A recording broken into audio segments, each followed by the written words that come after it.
আসসালামু আলাইকুম প্রিয় শিক্ষার্থী ভাই বোনেরা, আহ, আপনাদেরকে স্বাগত জানাচ্ছি আমাদের আজকের ইংরেজির থার্ড ক্লাসটাতে, মানে 3 নম্বর ক্লাসে। আমাদের আজকের আলোচ্য বিষয়টা হচ্ছে right forms of verb part 2।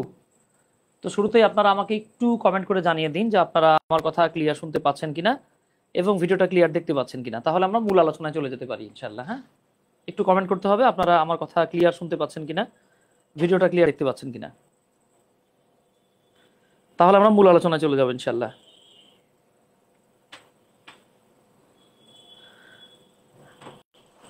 আচ্ছা, আমি একটু নিজেও চেক করে দেখি।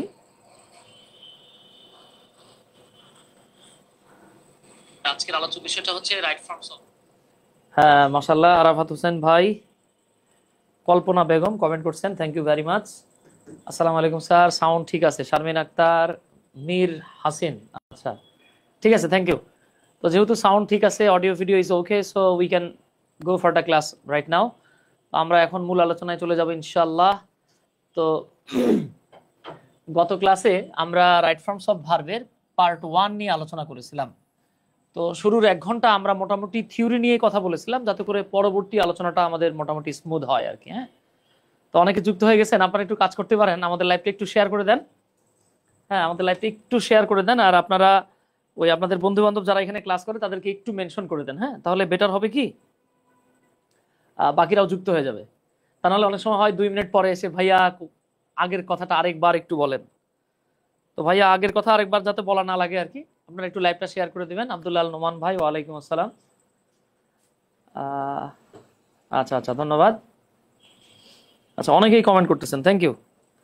লাইভটা একটু শেয়ার করে দেন, আমরা তারপর মূল আলোচনায় চলে যাচ্ছি।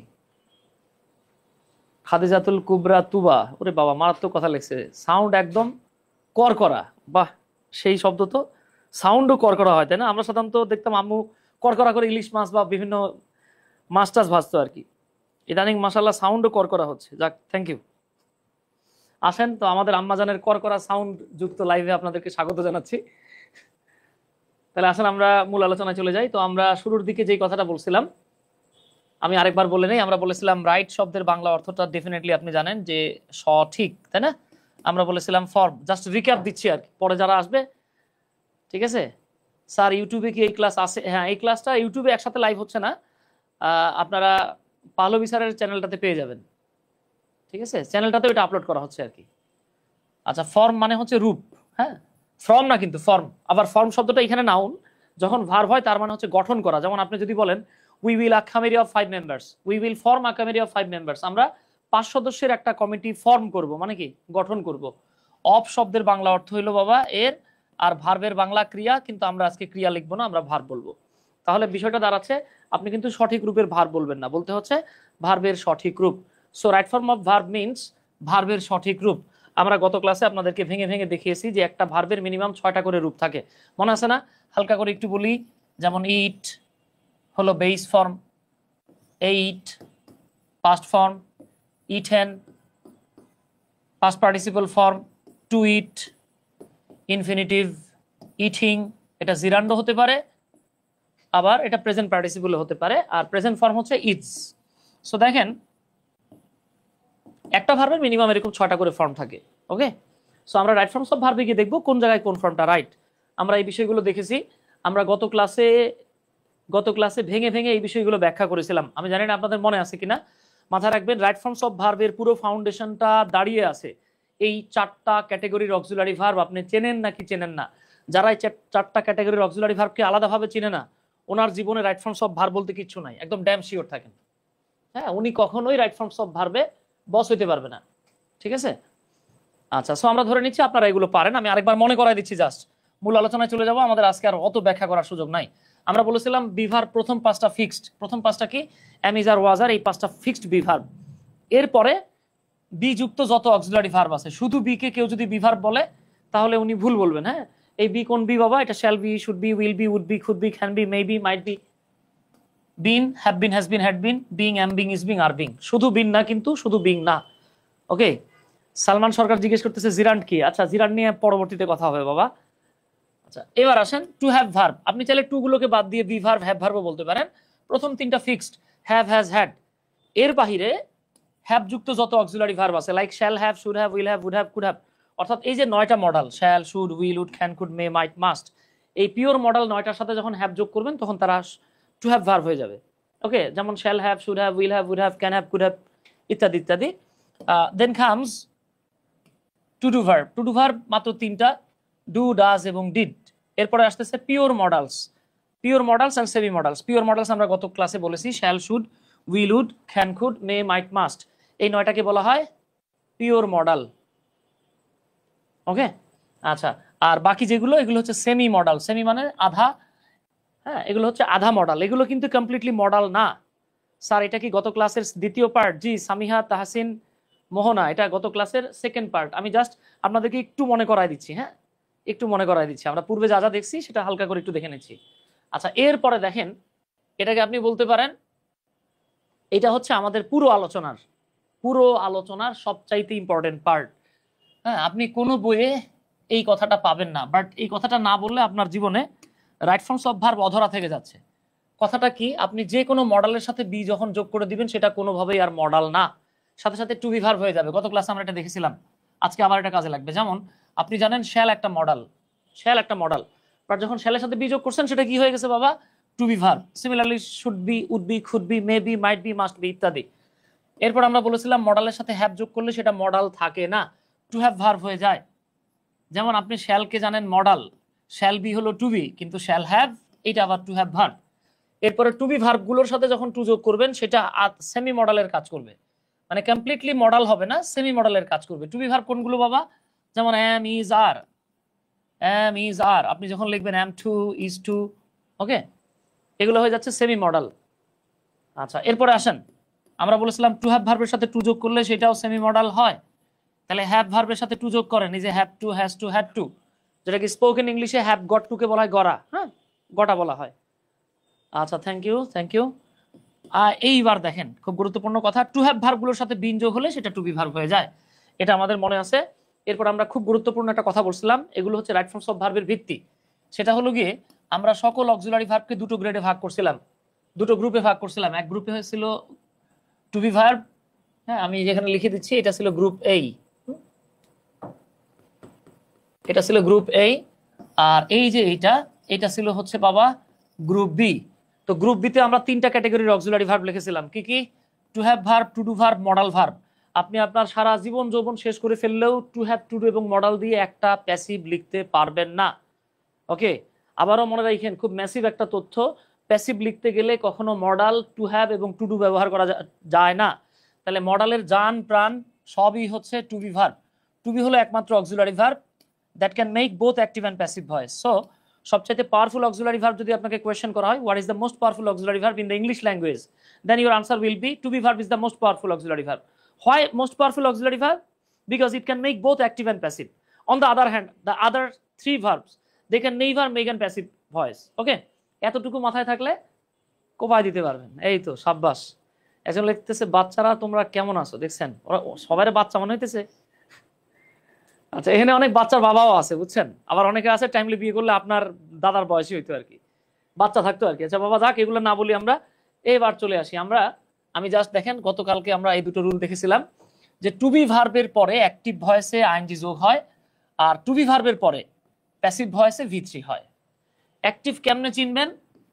আমরা বলেছিলাম সাবজেক্ট নিজে ভার্বের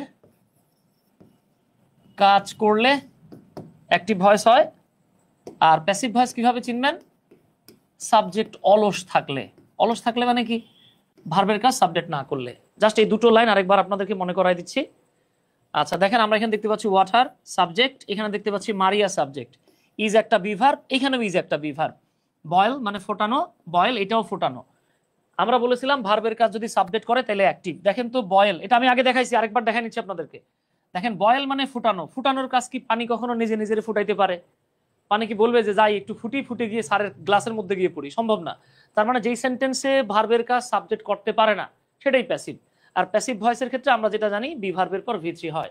তাহলে আমরা এখানে লিখেছিলাম ইজের পরে বয়েলড, একটু মনে করাই দিচ্ছি আর কি। আর পরের বাক্যে আসেন, এখানে লেখা আছে মারিয়া ইজ বয়েল, এখানেও বয়েল মানে ফুটানো। এইবার বলেন তো ফুটানোর কাজ এই বাক্যে কে করে, মারিয়া নাকি পানি? গতদিনও বলছি, পানি যদি রাগ করে বলে যে মারিয়া আমার তো জীবনে মেলা ফুটাইছো, আজকে আমি তোমারে ফুটাবো, এটা কি সম্ভব? সম্ভব না, অসম্ভব। তার মানে এই বাক্যে ফুটানোর কাজ কিন্তু মারিয়া নিজে করতেছে। তার মানে যেই সেন্টেন্সে বা যেই যেই বাক্যে ভার্বের কাজ সাবজেক্ট নিজে করে সেটা অ্যাক্টিভ, আর যেই বাক্যে ভার্বের কাজ সাবজেক্ট করে না সেটা দুইটিভ, নাকি? দুইটিভ না, প্যাসিভ। তাহলে অ্যাক্টিভ হয়ে গেলে আমরা কি করব? আইএনজি যোগ করে দেব। এই যে এখানে হয়ে গেছে বয়লিং। তার মানে এইখানেও ইজ আছে, বয়েল আছে, এইখানেও ইজ আছে, বয়েল আছে, বাট ডিফারেন্সটা কি? এখানে আমরা লিখলাম বয়েলড, কিন্তু এখানে বয়লিং। কেন? কারণ ভার্বের কাজ সাবজেক্ট করলে অ্যাক্টিভ, অ্যাক্টিভ হলে আইএনজি যোগ, প্যাসিভ হলে ভি3। এই তো মাশাআল্লাহ, আপনারা সুপার ডুপার ভাবে লিখে ফেলছেন, থ্যাংক ইউ ভেরি মাচ। আসেন এইবার আমরা আরেকটা বাক্যে জাম্প করি, দেখি এই বাক্যটা আপনাদের মনে আছে কিনা। এই বাক্যটা আপনাদের মনে আছে কিনা কুইকলি আনসার করতে হবে। হ্যাঁ, mangoes can turn into juice. Mangoes can turn into juice. দেখি কত কুইকলি কে আনসার করতে পারেন। হ্যাঁ,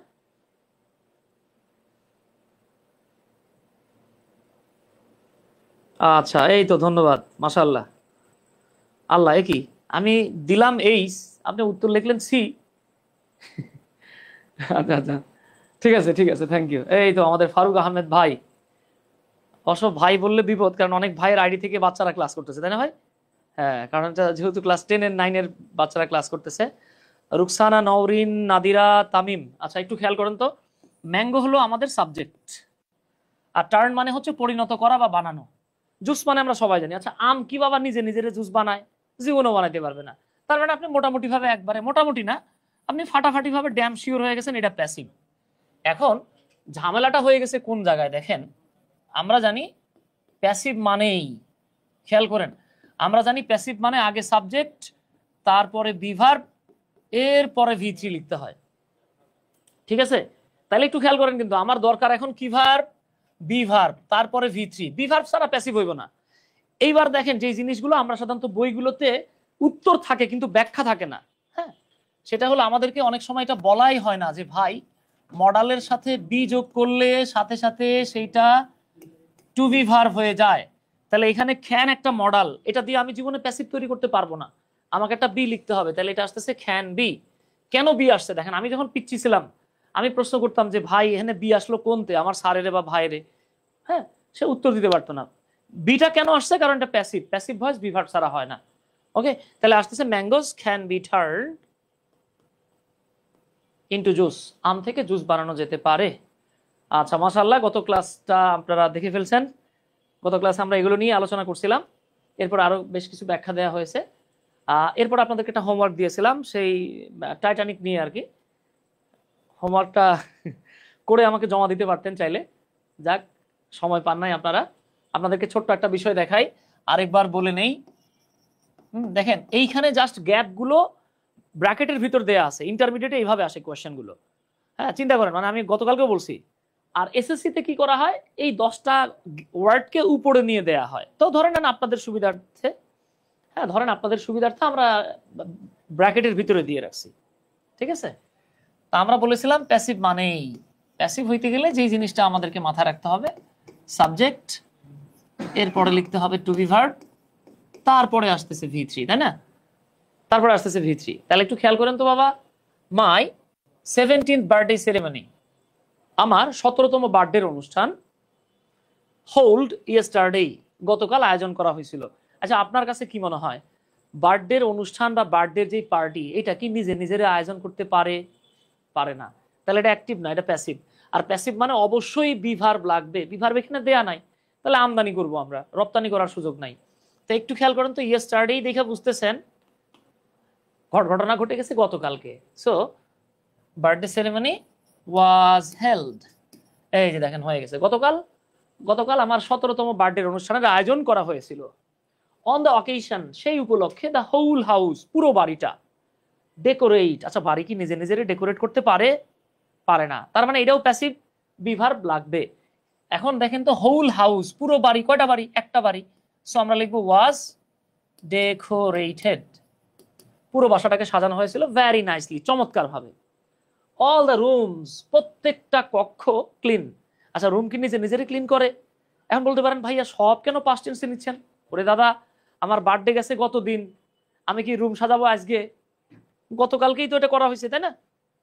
এই চলে আসছি আমরা। অল দ্য রুমস, যেহেতু প্লুরাল আমরা লিখলাম ওয়ার ক্লিন, সবগুলো রুম পরিষ্কার করা হয়েছিল। আর ডাইনিং টেবিল, ও আমি যেই প্যাসেজটা আপনাদেরকে দেখাচ্ছি এটা মূলত ইন্টারমিডিয়েটের একটা কোয়েশ্চেন। এটা হলি ক্রসে আসছিল এবং এটা সরকারি বিজ্ঞান কলেজেও আসছিল। হ্যাঁ, একসাথেই আসছে এরকম না, মানে আলাদা আলাদা টেস্ট এক্সামে আসছিল আর কি। তো এইটাই আপনাদের কোয়েশ্চেন হয়ে যাবে, জাস্ট এই অপশনগুলো উপরে আমরা বাক্সর মধ্যে দিয়ে দিলে। আমি আপনাদের বোঝার সুবিধার্থে বাবা একসাথে এনে রাখছি। হ্যাঁ, আপনি আগে কোর জিনিসটা বোঝেন, আপনি একবার বুঝতে পারলে তখন আপনার আর এটা করা খুব বেশি কষ্ট হয়ে যাবে না। ঠিক আছে ডিয়ার? আচ্ছা, আর ডাইনিং টেবিল, একটা dining table sir in the middle of the dining room, dining রুমের মাঝখানে সেট করা হয়েছিল। টেবিল কি নিজে নিজেরে সেট করছিল? বুঝতে পারতেছেন? তাহলে কি হবে এটা? Was set. এইভাবে পুরো লাইনটাই আপনি প্যাসিভ ভয়েস দিয়ে করতে পারেন, মানে পুরো প্যাসেজটাই। আশা করি বুঝতে পারছেন ইনশাল্লাহ। সো আমি আর এটা নিয়ে ব্যাখ্যা করতেছি না। আমরা গত ক্লাসে দেখছি টু ডু ভার্বের পরে ভার্বের বেস ফর্ম বসে, যেমন ডিড নট, ডোন্ট, এরপরে ভার্বের বেস ফর্মগুলো বসছে। হ্যাঁ, আচ্ছা, আমরা 4 নাম্বার রুলে দেখছিলাম টু হ্যাভ ভার্বগুলোর পরে ভার্ব থাকলে V3 হয়। ঠিক আছে, টু হ্যাভ ভার্বগুলোর পরে ভার্ব থাকলে V3 হয়। তাহলে এবার একটু খেয়াল করেন তো, এগুলো আমি গত ক্লাসেও ব্যাখ্যা করছি। হ্যাডের পরে ভার্ব আছে, তাহলে ইজের V3 হচ্ছে বিন। এখন আসেন আমরা খুব গুরুত্বপূর্ণ জায়গাটাতে চলে আসছি। আমরা এখন আলোচনা করব রুল নাম্বার 5, 6, 7 এবং 8 নিয়ে। এখন অনেকেই বলতে পারেন ভাই রুল 4টা কি ছিল? রুল 4টা আরেকবার মনে করাই দেই। 1 নাম্বার রুলে আমরা বলেছিলাম টু বি ভার্বের পরে অ্যাক্টিভ ভয়েসে ভার্ব থাকলে আইএনজি যোগ হয়, মনে পড়ে? 2 নাম্বার রুলে আমরা বলছিলাম টু বি ভার্বের পরে ভার্ব থাকলে V3 হয়। কখন হয়? প্যাসিভ হলে। এটা কখন হয়েছে? অ্যাক্টিভ হলে। 3 নাম্বার রুলে আমরা পড়ে আসছি টু ডু ভার্ব যেগুলো বা ডু ভার্ব যেগুলো এরপরে V1 হয়। 4 নাম্বার লাস্ট আমরা যে রুলটা পড়লাম জাস্ট একটু আগের পৃষ্ঠাটাতে, সেটা হলো যে টু হ্যাভ ভার্ব আপনি যেখানে দেখবেন টু হ্যাভ ভার্বগুলোর পরে V3 হয়। So this are the 4 rules, ওগুলো শেষ। এইবার আসেন আমরা মূলত এই যে আজকের রাইট ফর্ম ভার্বের 2 নাম্বার ক্লাস এখন শুরু হচ্ছে। এতক্ষণ আমরা এই 17 মিনিট আমরা রিক্যাপ দেখছি আর কি। ঠিক আছে তো? আচ্ছা, তাহলে আমি এই অংশটা আপনি চাইলে একটা স্ক্রিনশট নিয়ে নিতে পারেন, না নেওয়া লাগবে না, আপনাদেরকে তো শিট পিডিএফ নোট সব দিয়ে দেওয়া হয়। তাহলে আমি এতটুকু অংশ এই মুছে দিলাম। এবার আসেন, আচ্ছা আপনাদেরকে আরেকটাবার মনে করাই দিই, দেখি মনে আছে কিনা নাকি ভুলে গেলেন। এই যে আমরা একটা তথ্য দিয়েছিলাম, দেখেন তো, যে আপনি, আমি, আমরা মডালের সাথে যখন একটা বি যোগ করি তখন কিন্তু সেটা টু বি ভার্ব হয়ে যায়। আমরা আরেকটা কথা বলেছিলাম, মডালের সাথে যখন হ্যাভ যোগ হয় সেটা কিন্তু ভাই টু হ্যাভ ভার্ব হয়ে যায়। তাহলে আমাদের কাজ শেষ। এইবার আসেন আমরা একদম নয়া রুলে চলে যেতেছি। তাহলে নয়া রুলটা আমাদেরকে কি বলতেছে? Rule number 5। হ্যাঁ, রুল নাম্বার 5 আমাদেরকে বলতেছে মডালের পরে সব সময় ভার্বের বেস ফর্ম হবে, প্রেজেন্ট ফর্ম না কিন্তু বেস ফর্ম। রাইটিং কালারটা ডিফারেন্ট হলে ভালো হয়। এই না, ডিফারেন্ট হয়ে গেছে, এখন আরো ক্লিয়ার দেখতে পাবেন। ঠিক আছে, তাহলে দেখেন মডাল অক্সিলারি গুলোর পরে আপনি সব সময় ভার্বের বেস ফর্ম লিখবেন। ঠিক আছে, এইবার দেখেন মডালের সাথে আমরা যখন বি যোগ করি, মনে আছে না বাবা? মডালের সাথে আমরা যখন বি যোগ করি তখন সেটা আর মডাল থাকে না, কি হয়ে যায়? সেটা হয়ে যায় টু বি ভার্ব। এই টু বি ভার্বের পরে কখন আইএনজি যোগ হয়? অ্যাক্টিভ ভয়েসে। মজার ব্যাপার হচ্ছে এইটা মূলত রুল নাম্বার 1 সাথে মিলে গেছে। দেখেন আরেকটা রুল আমাদেরকে বলতেছে, মনোযোগ সহকারে দেখেন, এটা কিন্তু খুব ট্রিকি জায়গা ভাই। আরেকটা রুল আমাদেরকে বলতেছে আমরা যখন মডালের সাথে বি যোগ করি সেটা কি হয়ে যায়? টু বি ভার্ব হয়ে যায়। টু বি ভার্বের পরে V3 হয়। এখন আপনি বলতে পারেন যে সুমন ভাই এটা কেমন কথা? মডালের পরে বি থাকলে আইএনজি যোগও হয়, আবার মডালের সাথে বি থাকলে V3ও হয়, কেমনে কি? আচ্ছা, খুব সহজ কথা। মডালের সাথে বি থাকলে টু বি ভার্ব, আপনি তো একটু আগে পড়েই আসছেন। টু বি ভার্বের পরে অ্যাক্টিভ ভয়েসে আইএনজি যোগ হয়, প্যাসিভ ভয়েসে V3 হয়। মজার ব্যাপার হচ্ছে এই রুলটাকে আপনি রুল 2তে পড়ে আসছেন। একজন জিজ্ঞেস করতেছে স্যার আপনার বাসা কোথায়? আমার বাসা হচ্ছে গ্রামের বাসা দিনাজপুরের বিরামপুরে। আপনাদের দাওয়াত থাকলো, প্রতি ঈদে যাই আমি আর কি। হ্যাঁ, আচ্ছা ঠিক আছে বাবা, এবার একটু এখানে খেয়াল করেন। তাহলে আমাদের রুল নাম্বার 5 হচ্ছে মডালের পরে ভার্বের বেস ফর্ম হয়। রুল নাম্বার 6, মডেলগুলোর পরে বি থাকলে আইএনজি যোগও হয়, রুল নাম্বার 7 মডেলের পরে বি থাকলে ভি3ও হয়। তাহলে কোথায় কোনটা হয় এটা খুব মনোযোগ সহকারে দেখবেন।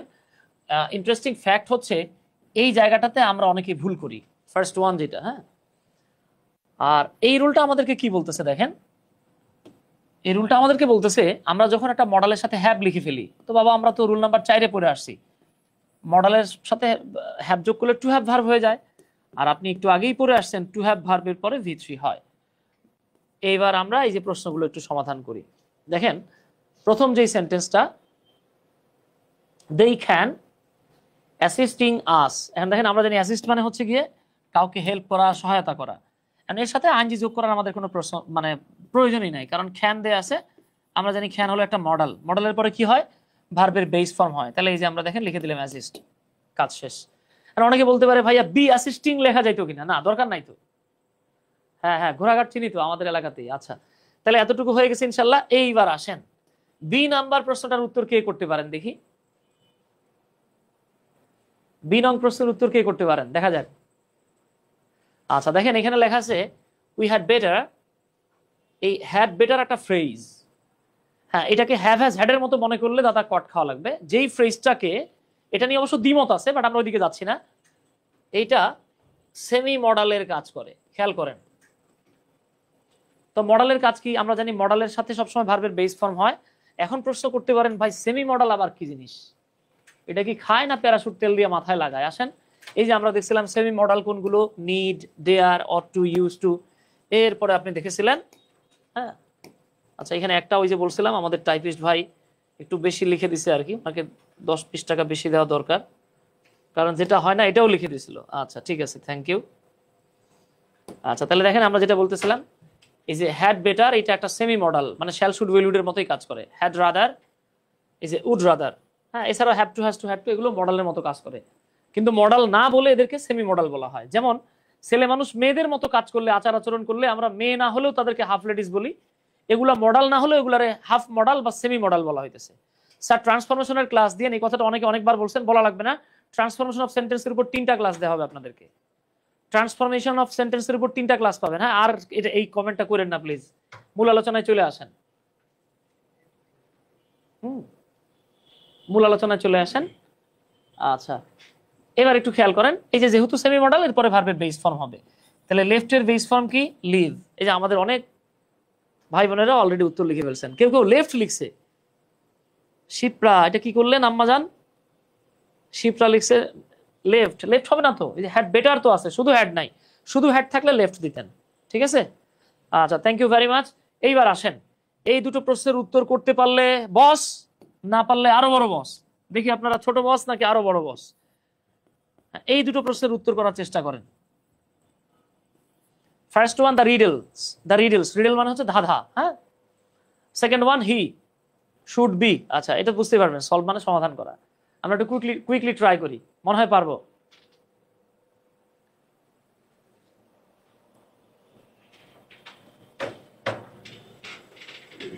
কুইকলি চেষ্টা করবো আমরা। হ্যাঁ আচ্ছা এই যে এটা একটা এই রুলে, একটা এই রুলে। আচ্ছা আমরা একটু আসি, আমি একদম ভাইঙা ভাইঙা লিখে দিই আপনাদেরকে। দেখেন দ্য রিডলস মানে হলো ধাঁধা গুলো, এটা হলো আমাদের সাবজেক্ট। দেখেন শুধু শুড থাকলে আপনি এটাকে মডেল বলতেন। হ্যাঁ গিট্টুটা লাগছে শুডের সাথে বি চলে আসছে বাবা। হ্যাঁ বি চলে আসায় এইটা হয়ে গেছে আমাদের টু বি ভার্ব। এইখানেও মডেলের সাথে বি চলে আসায় এইটাও হয়ে গেছে আমাদের টু বি ভার্ব। ঠিক আছে, এবার সলভ মানে সমাধান করা, এইখানেও সলভ মানে সমাধান করা। ফার্স্ট সেন্টেন্সটার দিকে দেখেন তো, সলভ করার কাজ কি কখনো রিডলস নিজে নিজের সমাধান করে? করে না, বরং রিডলগুলোকে সমাধান করা উচিত বা সমাধান করতে হবে এরকম বোঝাচ্ছে। তাহলে যেই সেন্টেন্সে ভার্বের কাজ সাবজেক্ট নিজে করে না বা করতে পারে না সেটা প্যাসিভ। আর এক্ষেত্রে রুল একটাই, ম্যাসিভ রুল, ভি3 হবে। তাহলে আমরা লিখবো the riddles should be solved easily, সহজেই ধাঁধাগুলোর সমাধান হওয়া বা করা উচিত। কে করবে আমরা জানি না, কিন্তু যখন কোনো কাজ কে করবে জানি না, কোনোটা কাজ করা উচিত, করা হয় এরকম বোঝায়, সেটা প্যাসিভ হয়ে যায়। এইবার আসেন, আচ্ছা আপনাদেরকে একটা ছোট তথ্য একটু শেয়ার করি, মাথায় রাখবেন। যখন শুডের অনেকগুলো ইউজ আছে, আমি আপনাদেরকে দুটো ব্যবহার দেখাই, মাথায় রাখবেন। যদি এরকম থাকে you should call me, Bangla হলো তোমার আমাকে ডাকা উচিত। আচ্ছা আরো সহজ করে দেই, হ্যাঁ, ধরেন আমি একটা বাক্য লিখলাম, হি শুড স্টাডি। এই বাক্যের বাংলা কি? এর বাক্যের বাংলা হলো তার পড়া উচিত।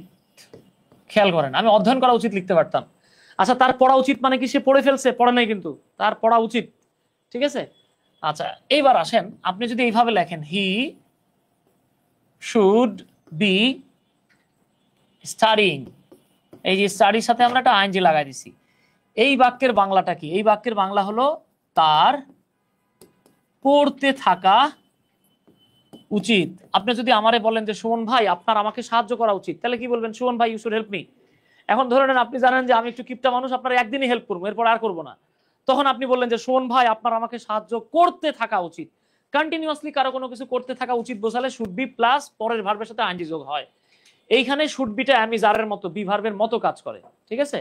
আচ্ছা তাহলে কি আসতেছে দেখেন, হি শুড বি, সলভ মানে তো বুঝতেই পারতেছেন সলভ করার কাজ সেই করবে, ধাঁধা তো আর ব্যক্তির সমাধান করে না। তাহলে আমরা লিখবো he should be solving the riddles, তার ধাঁধাগুলো সমাধান করতে থাকা উচিত। আশা করি বুঝতে পারছেন। ওকে, আচ্ছা ঠিক আছে ডিয়ার। এইবার আসেন, তো এরকম বেশ কিছু কোয়েশ্চেন দেওয়া আছে, যেমন দে মাস্ট হ্যাভ, আমরা জানি মাস্ট প্লাস হ্যাভ, মডালের সাথে হ্যাভ থাকলে এরপরে ভি3 হয়। দে মাস্ট হ্যাভ, তাহলে এবার অবেই, ভি3 কি হবে? অবেইড। ওকে, আর এটা আমরা একটু আগেই পড়ে আসছি যে আম কখনো নিজে নিজের জুস বানাতে পারে না, তার মানে এটা প্যাসিভ ভয়েস, আর প্যাসিভ ভয়েসে অবশ্যই বি ভার্ব লাগবে। কিন্তু এখানে দেয়া আছে মডাল, তাহলে আমরা এর সাথে বি যোগ কইরা এটাকে টু বিতে টার্ন করলাম। হ্যাঁ, টু বি বানায় নিলাম, এইবার লিখতে হবে টার্ন। ঠিক আছে, এগুলো অত্যন্ত গুরুত্বপূর্ণ রুল, যত মাথায় রাখতে পারবেন আল্লাহর রহমতে তত ভালো হবে। এবার আসেন, আচ্ছা একজন একটা সেন্টেন্স লিখছে, আচ্ছা ওইটা নিয়ে পরে কথা বলবো, তারপরেও যদি জানতে চান তাহলে আমি এভাবে বলে দিই। দেখেন, আপনি যদি বলেন যে কারো কিছু থাকা উচিত, কারো কিছু থাকা উচিত, সেক্ষেত্রে যার থাকা উচিত তারে লিখবেন, তারপরে লিখবেন শুড হ্যাভ, এরপরে নাউন অথবা নাউন ফ্রেজ। যেমন আপনি আমারে বললেন যে ভাই আপনার টাকা থাকা উচিত, ভাই you should have money, you should have some money. আপনি যদি এক বন্ধুরে বললেন যে দোস্ত তোর কমন সেন্স থাকা উচিত, তুই ব্যাক কল, তখন আপনি ওরা কি বলবেন? You should have a little bit of common sense. কিন্তু এটারই যখন পাস্ট টেন্সে নিয়ে যাবেন, আপনি যখন বলবেন কারো কিছু থাকা উচিত ছিল, সেক্ষেত্রে আপনাকে লিখতে হবে সাবজেক্ট, খুব ইন্টারেস্টিং একটা structure, should have had, then noun or noun phrase. যেমন আপনি আমারে বললেন যে সুমন ভাই আপনার দাওয়াত দিছিলাম, আমার বার্থডেতে আসছেন, জন্মের খাওয়া খাইছেন, কোনো গিফট টিপ দেন নাই, আপনার হাতে একটা গিফট থাকা উচিত ছিল, তাহলে কি বলবেন? যে সুমন ভাই you attended my birthday party and ate a lot but you did not have any gift for me, you should have had a gift in your hand. আপনার হাতে একটা গিফট থাকা উচিত ছিল। এই যে দেখেন, should have had plus noun. আপনি যদি বলেন যে তোমার বই থাকা উচিত ছিল, তাহলে কি হবে? ইউ শুড হ্যাভ হ্যাড, একটা বই হলে আ বুক, একাধিক হলে দ্য বুকস। ডান, আমরা পারবো ইনশাল্লাহ, এই জায়গাতে আর খুব বেশি সমস্যা নাই।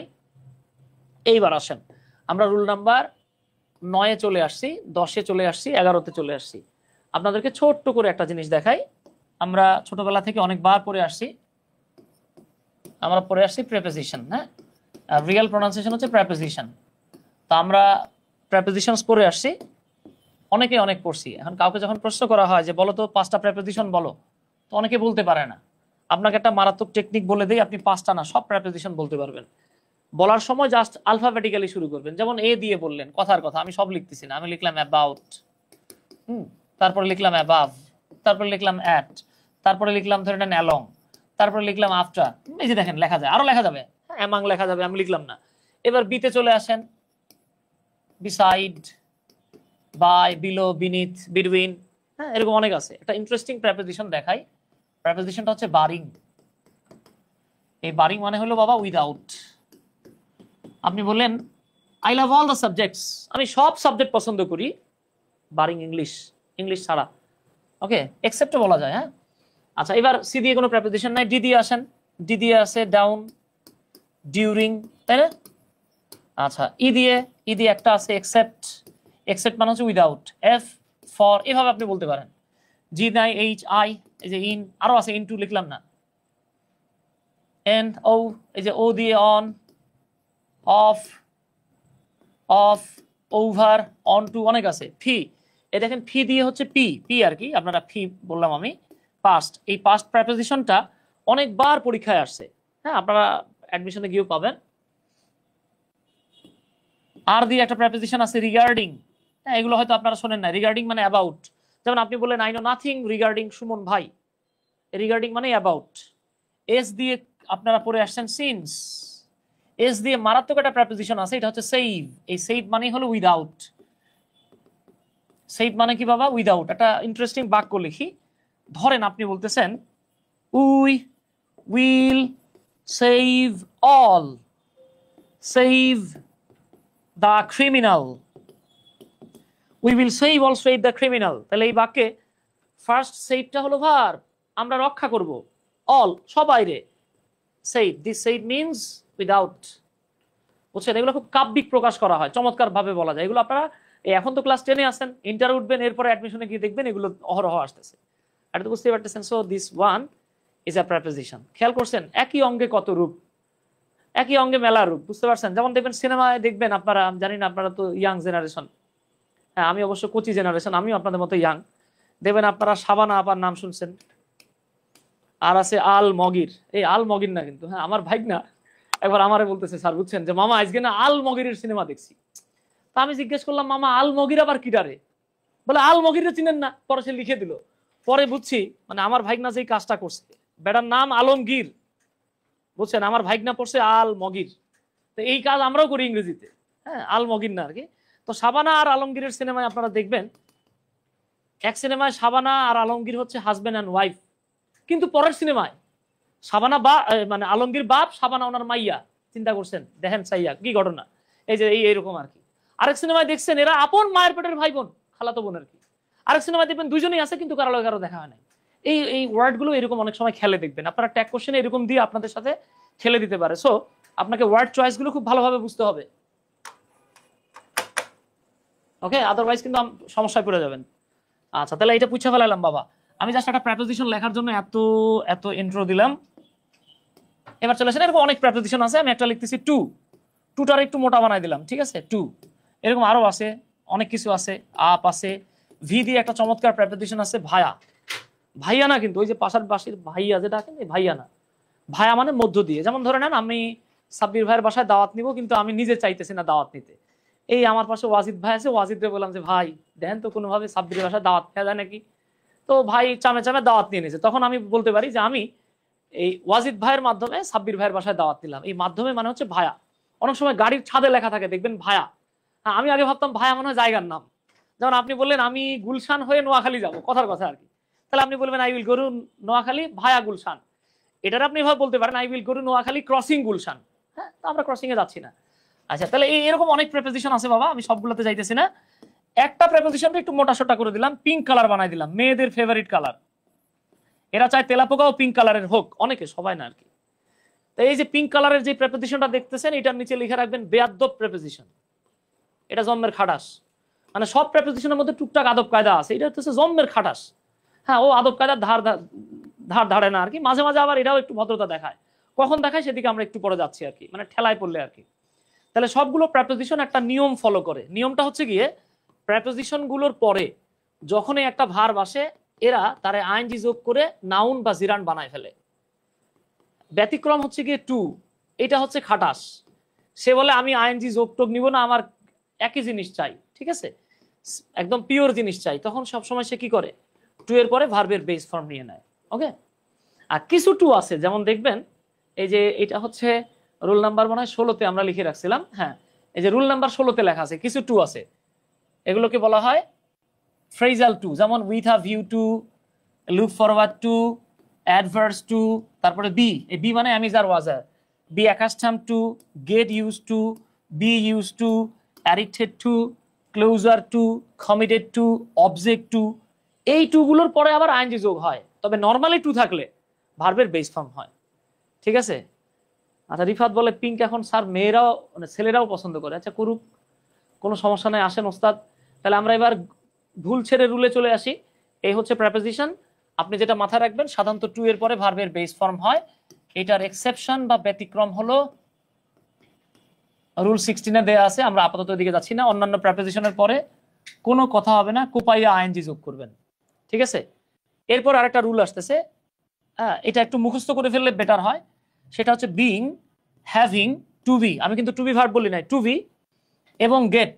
গেটের ব্যতিক্রম আছে, ওটা একটু পরে বলবো, সেটা পজিটিভে গিয়ে বলবো আর কি, ওটা পরে বলতেছি আর কি। এই ওয়ার্ড বা ফ্রেজগুলোর পরে যদি ইমিডিয়েট পরে একটা ভার্ব পান, সরাসরি ভার্বের 3 নাম্বার ফর্ম লিখবেন। ওকে, কারণ এগুলো একদম বাচ্চাদের ইংলিশ। বললেন না যে স্যার আমরা তো বাচ্চাই, আমাদেরকে তো মাঝে মাঝে অনেকে বলে বাবু খাইছো, মানে সেই হিসাবে আমরা বাবু, তাই না? তাহলে দেখেন তো, আপনি যদি বলেন I want to helping you, তাহলে আমরা জানি নর্মালি টু এর পরে ভার্বের বেস ফর্ম হয়। তাহলে আসতেছে কি, I want to help you. দেখেন, he knew how to convince. Convince মানে হলো পটানো। এটা সমার্থক শব্দ শিখাই দেই, মাথায় রাখেন। হ্যাঁ, এটার সমার্থক শব্দ হচ্ছে ক্যাজল। ক্যাজলটা মনে রাখার নিয়ম হচ্ছে গিয়ে দুষ্টু ছেলেদের জন্য বলতেছি এটা আর কি। মেয়েরা যখন চোখে কাজল দেয়, দেখবেন দুষ্টু ছেলেরা ক্যাজল হয়ে যায়, পইটা যায়। কি সুন্দর বলে, তাই না? এই যে আমরা এইভাবে অনেকে মনে রাখতে পারি ওয়ার্ডগুলোরে, যে মেয়েরা চোখে কাজল দিয়ে আমাদেরকে মাঝে মাঝে ক্যাজল করে। ক্যাজল করা মানে কি, পটানো, ভুলিয়ে দেয়া। তাহলে কনভিন্স হচ্ছে পটানো। হ্যাঁ, তাহলে এই যে দেখেন, he knew how to, to আছে না, তাহলে আমার আর কনভিন্সড লেখার দরকার নেই, আমি লিখব কনভিন্স। এইবার আসেন, সি, ডি এবং ই, এই তিনটা আপনারা ট্রাই করবেন। এই তিনটা আপনারা ট্রাই করেন, দেখি পারেন কিনা। এই তো মাশাল্লাহ, পোলাপান এত ফাস্ট। সব লাইফ বয় হ্যান্ড ওয়াশ দিয়ে হাত ধুইতো, এদের হাতের লেখা অনেক ফাস্ট। গুড। তাহলে দেখেন টু বি, আমি কিন্তু টু বি ভার্ব বলি না। এই যে দেখেন টু বি, এই ফ্রেজটার পরে ভার্ব থাকলে সরাসরি V3 হবে। তাহলে দেখেন, to be educated, to be educated is to be respected. Bangla হলো শিক্ষিত হওয়া মানেই সম্মানিত হওয়া। কোনো কিছু হওয়া মানেই কোনো কিছু হওয়া বোঝালে to be dot dot dot to be, এরকম স্ট্রাকচার আসে। আচ্ছা, এই তো মাশাআল্লাহ, শারমিন আক্তার, সাবিরুল ইসলাম। সাবিরুল ভাই কি করলেন এটা? পরেরটাতে চলে আসেন, সুমি গড়ে প্লাস বাই। তো আমরা জানি বাই হলো টু ছাড়া অন্য প্রেপোজিশনের আন্ডারে পড়ছে, সো আমরা স্টাডি বেস ফর্মে নিয়ে এর সাথে আইএনজি যোগ করে দেব। এরপর দেখেন, লেটস গেট স্টার্টেড, চলো শুরু করা যাক। কোথায় পেলাম নিয়মটা? ওই যে গেটের ইমিডিয়েট পরে যদি যদি একটা ভার্ব চলে আসে, আমরা V3 লিখবো। এইটার একটা ব্যতিক্রম ফ্রেজ আছে। হ্যাঁ, দেখবেন স্পেশালি ইন্ডিয়ান অ্যাঙ্কর বা অ্যাক্টরেরা মাঝে মাঝে এটা ব্যবহার করে।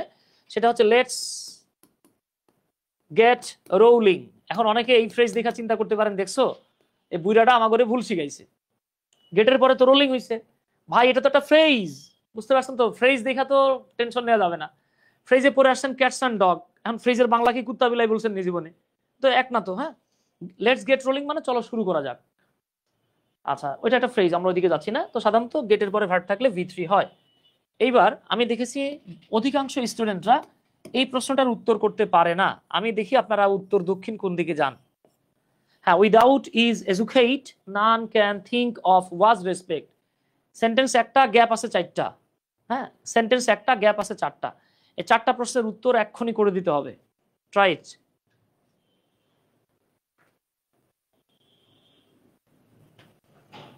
ভাই কাপ চা দিতে বলেন না, না হলে সমস্যা নাই।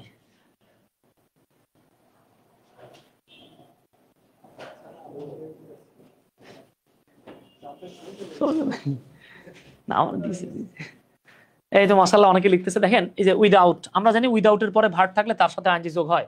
এবার আসেন, আপনাদেরকে আমরা বলেছিলাম ভার্বের আমরা 3টা ফর্ম পড়ে আসছি, V1, V2 এন্ড V3। এই যে আপনি, আমি, আমরা, আমরা যখন পড়ে আসছি বি ব্র্যাকেটে পড়ছি কি বাবা? M, is, R. পাস্ট টেন্সে আমরা কি পড়ে আসছি? ওয়াজ, ওয়ার। পাস্ট পার্টিসিপল বিন, তাই না? তো একটু খেয়াল করেন, মনে আছে কিনা, না ভুলে গেলেন? বি হলো বেস ফর্ম, আর এম ইজ আর এটা হচ্ছে প্রেজেন্ট ফর্ম। গত ক্লাসেও বলেছিলাম, what's the difference between base and present form? The difference is that present ফর্মের সাথে জীবনেও আইএনজি যোগ করা যাবে না, আপনি জীবনে অ্যামিং ইজিং আরিং লিখতে পারবেন না। এটা হচ্ছে প্রেজেন্ট ফর্ম। বেস ফর্ম হচ্ছে বি, বি এর সাথে আইএনজি যোগ করেন হচ্ছে বিং। তাহলে এই যে আমরা যখন ইজ পাইছি, ইজের লগে আইএনজি যোগ করা যাবে না, এটা বেস বানান, তাহলে কি হবে বি। এবার বি এর সাথে আইএনজি যোগ করলে কি হয় বিং। আবার 11 নাম্বার রুলে পড়ছেন বিং এর পরের ভার্বটা কি হয় V3। তাহলে উইদাউট বিং এডুকেটেড, শিক্ষিত হওয়া ছাড়া, নান ক্যান থিঙ্ক অফ, কেউই চিন্তা করতে পারে না। এই যে অফ একটা কি প্রেপোজিশন, প্রেপোজিশনের পরে ভার্ব থাকলে কি হয় আইএনজি যোগ হয়। তাহলে কি ওয়াজিং লিখবেন? ওয়াজিং তো লেখা যাবে না। তাহলে ওয়াজের বেস ফর্ম কোনটা? এই যে লালডা না কালাডা? এই যে লালডা, তাহলে এটারে নিতে হবে। এর সাথে আইএনজি যোগ করেন, সরি এই যে হয়ে গেছে আবার বিং। আবার বিং বলতেছে এর পরের ভার্বটা V3 হয়, তাহলে এটা হয়ে যাচ্ছে রেসপেক্টেড। পুরো বাক্যটার বাংলা দেখেন, খুব চমৎকার একটা বাক্য। উইদাউট বিং এডুকেটেড, শিক্ষিত হওয়া ছাড়া, none can think of being respected, কেউই সম্মানিত হওয়ার কথা চিন্তা করতে পারে না। এই তো অনেক রুল শিখে ফেলছেন মাশাআল্লাহ। কাঠগোলাপ ধন্যবাদ, সুজিত ভৌমিক, হারুনুর রশিদ ভাই ধন্যবাদ। এই যে আপনারা পারছেন। এগুলো আপনাদের হোমওয়ার্ক দেওয়া ছিল যে প্রেজেন্ট ইনডিফিনিট টেন্সের সাবজেক্টটা থার্ড পারসন সিঙ্গুলার নাম্বার হলে ভার্বের সাথে প্রয়োজন অনুসারে এস, ইএস এবং আইএস বসে। এখন সমস্যা হলো আমরা অনেকে প্রয়োজনটা জানি না, ঠিক আছে? সো আমি প্রয়োজনটা একটু বলে দিই, মানে আপনি কোন জায়গায় এস যোগ করবেন, কোন জায়গায় ইএস আর কোন জায়গায় আইইএস।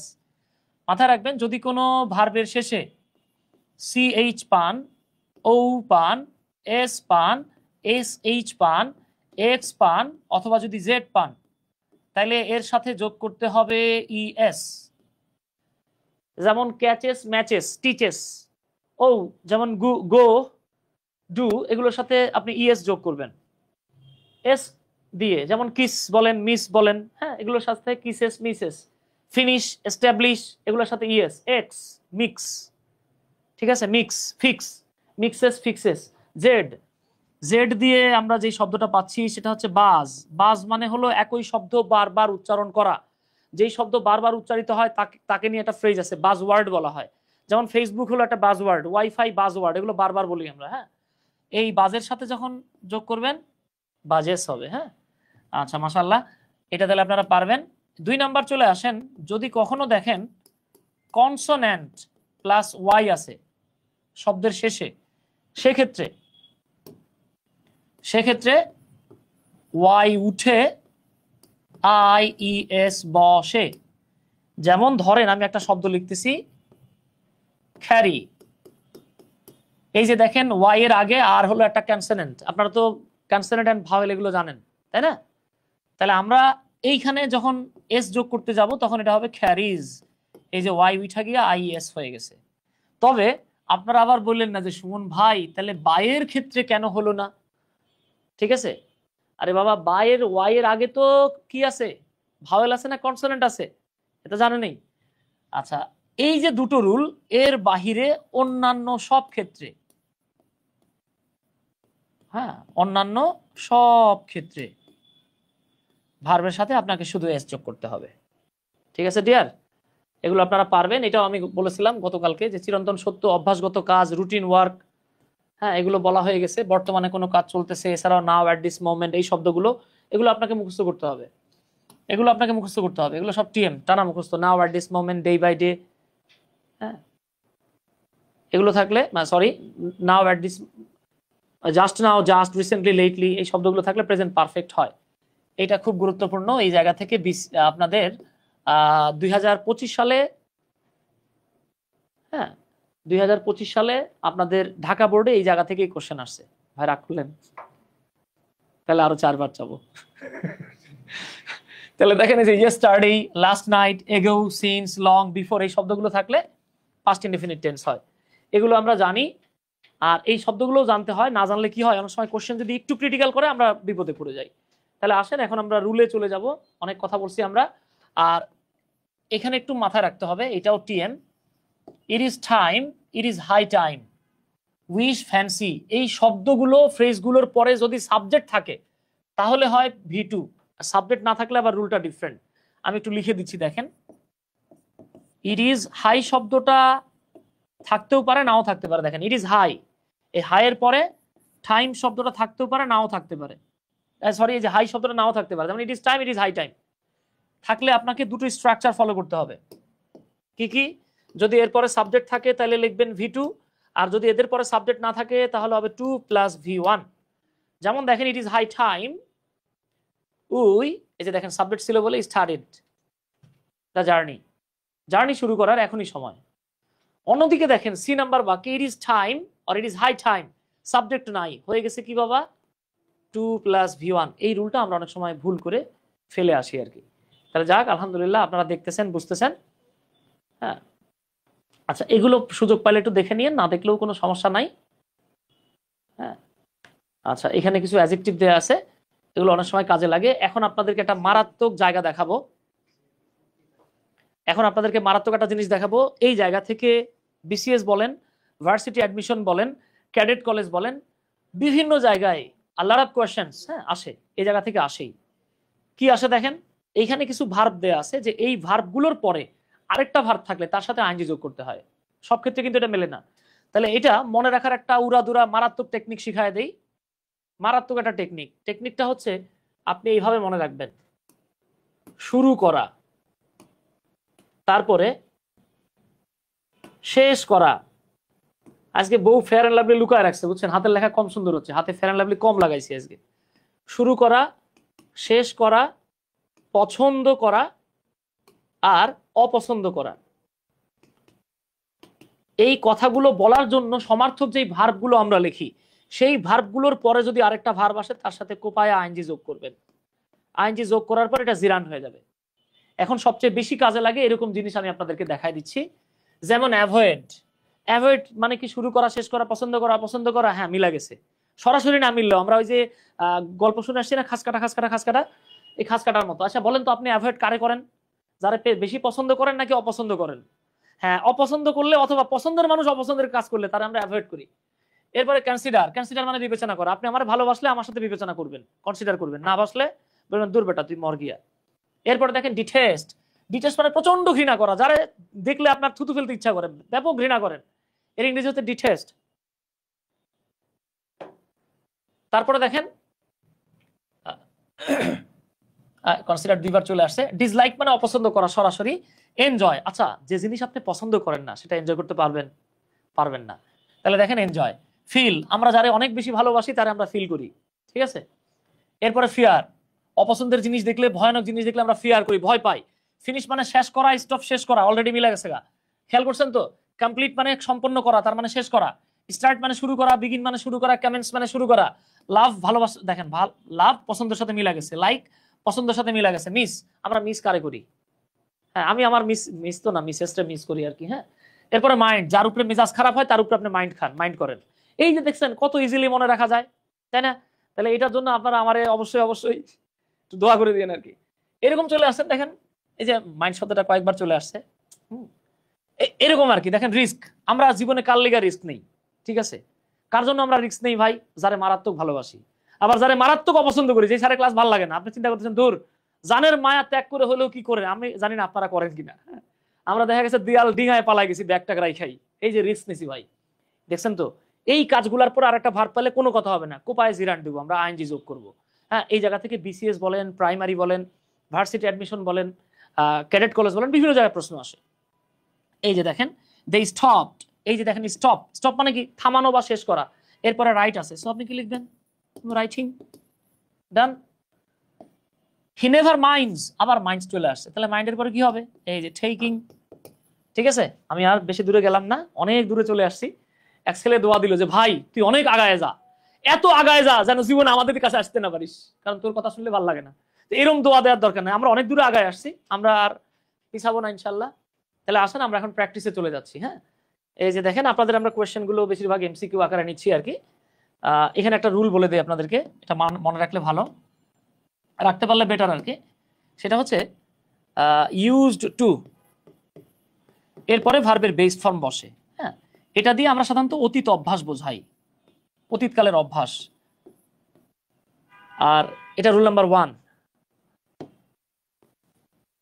রুল নাম্বার 2 আমাদেরকে বলতেছে যে ইউজড টু, এটা তো থাকবেই, সামনে একটা বি থাকবে, বি মানে অ্যামিজার ওয়াজার, এরপরে ভার্ব থাকলে তার সাথে আবার আইএনজি যোগ করতে হয়। এটা দিয়ে অভ্যস্ততা বোঝায়,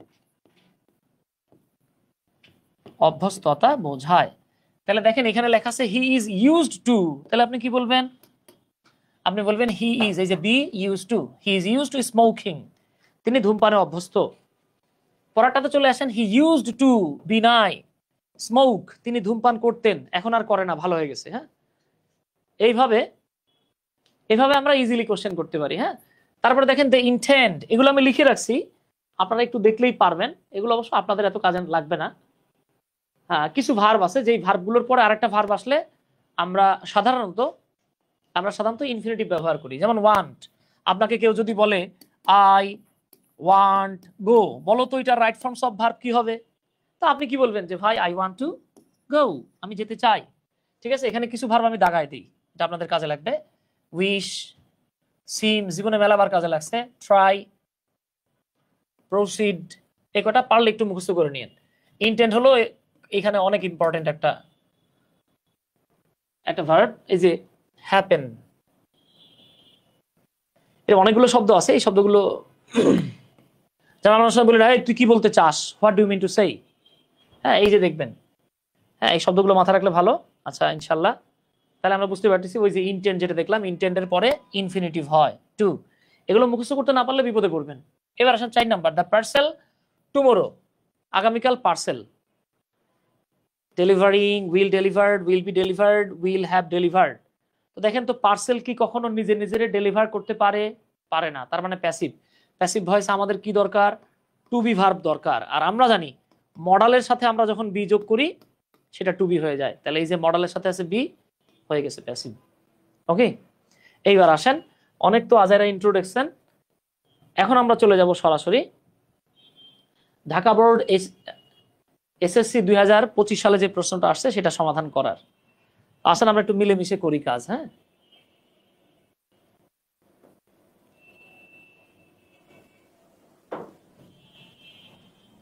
মাশাআল্লাহ। তো আমরা এখানে একটা প্রশ্ন দেখতে পাচ্ছি, দেখেন ডেলিভার মানে জানি, অ্যাডভাইস মানে জানি, টেক মানে আমরা জানি নেয়া, ডেকোরেট মানে সাজানো, স্টার্ট শুরু করা, বিগিন এটাও শুরু করা, সমার্থক শব্দ। আমরা অনেকে এটাকে প্রিসাইড বলি, উচ্চারণ হচ্ছে প্রিজাইড। হ্যাঁ, প্রিজাইড ওভার মানে হচ্ছে গিয়ে সভাপতিত্ব করা। খাম, তাই না? খাম, খাম মানে হচ্ছে গিয়ে আসা, তবে কাম অফ মানে অনুষ্ঠিত হওয়া, খাম অফ। এরপরে রিড মানে আপনারা জানেন পড়া, বি হলো অ্যামিজার। ওকে, তো এইখানে লেখাগুলো ছোট ছোট দেখা যাচ্ছে, আমি চাচ্ছি আপনারা একটু বড় করে দেখেন। আমার বড় হয়েছি না, একটু বড় বড় করে লেখা দেখবো, ঠিক আছে? আচ্ছা, এইবার তাহলে আমরা আসেন, আমাদের প্রথম কাজ হচ্ছে গিয়ে উপরে কি লেখা আছে সেটা পড়তে হবে। কারণ অনেক সময় উপরে আপনাকে বলে দেয় যে আপনি একটা শব্দ দুইবার ব্যবহার করতে পারবেন, আবার অনেক সময় বলে দেয় আপনি একটা শব্দ দুইবার ব্যবহার করতে পারবেন না। তাহলে আপনি পারবেন নাকি পারবেন না এটা আপনাকে খেয়াল করতে হবে। সো আসেন আমরা একটু ইনস্ট্রাকশনটা দেখি। এখানে বলতেছে কমপ্লিট দ্য ফলোইং টেক্সট, নিচের টেক্সটটা দেখো, sorry complete the following text, নিচের টেক্সটটাকে কমপ্লিট করো with right forms of verb, সঠিক ফর্মের ভার্ব দিয়ে, গিভেন ইন দ্য বক্স, বক্সে দেয়া ভার্বের সঠিক ফর্ম দিয়ে নিচের গ্যাপগুলো পূর্ণ করব।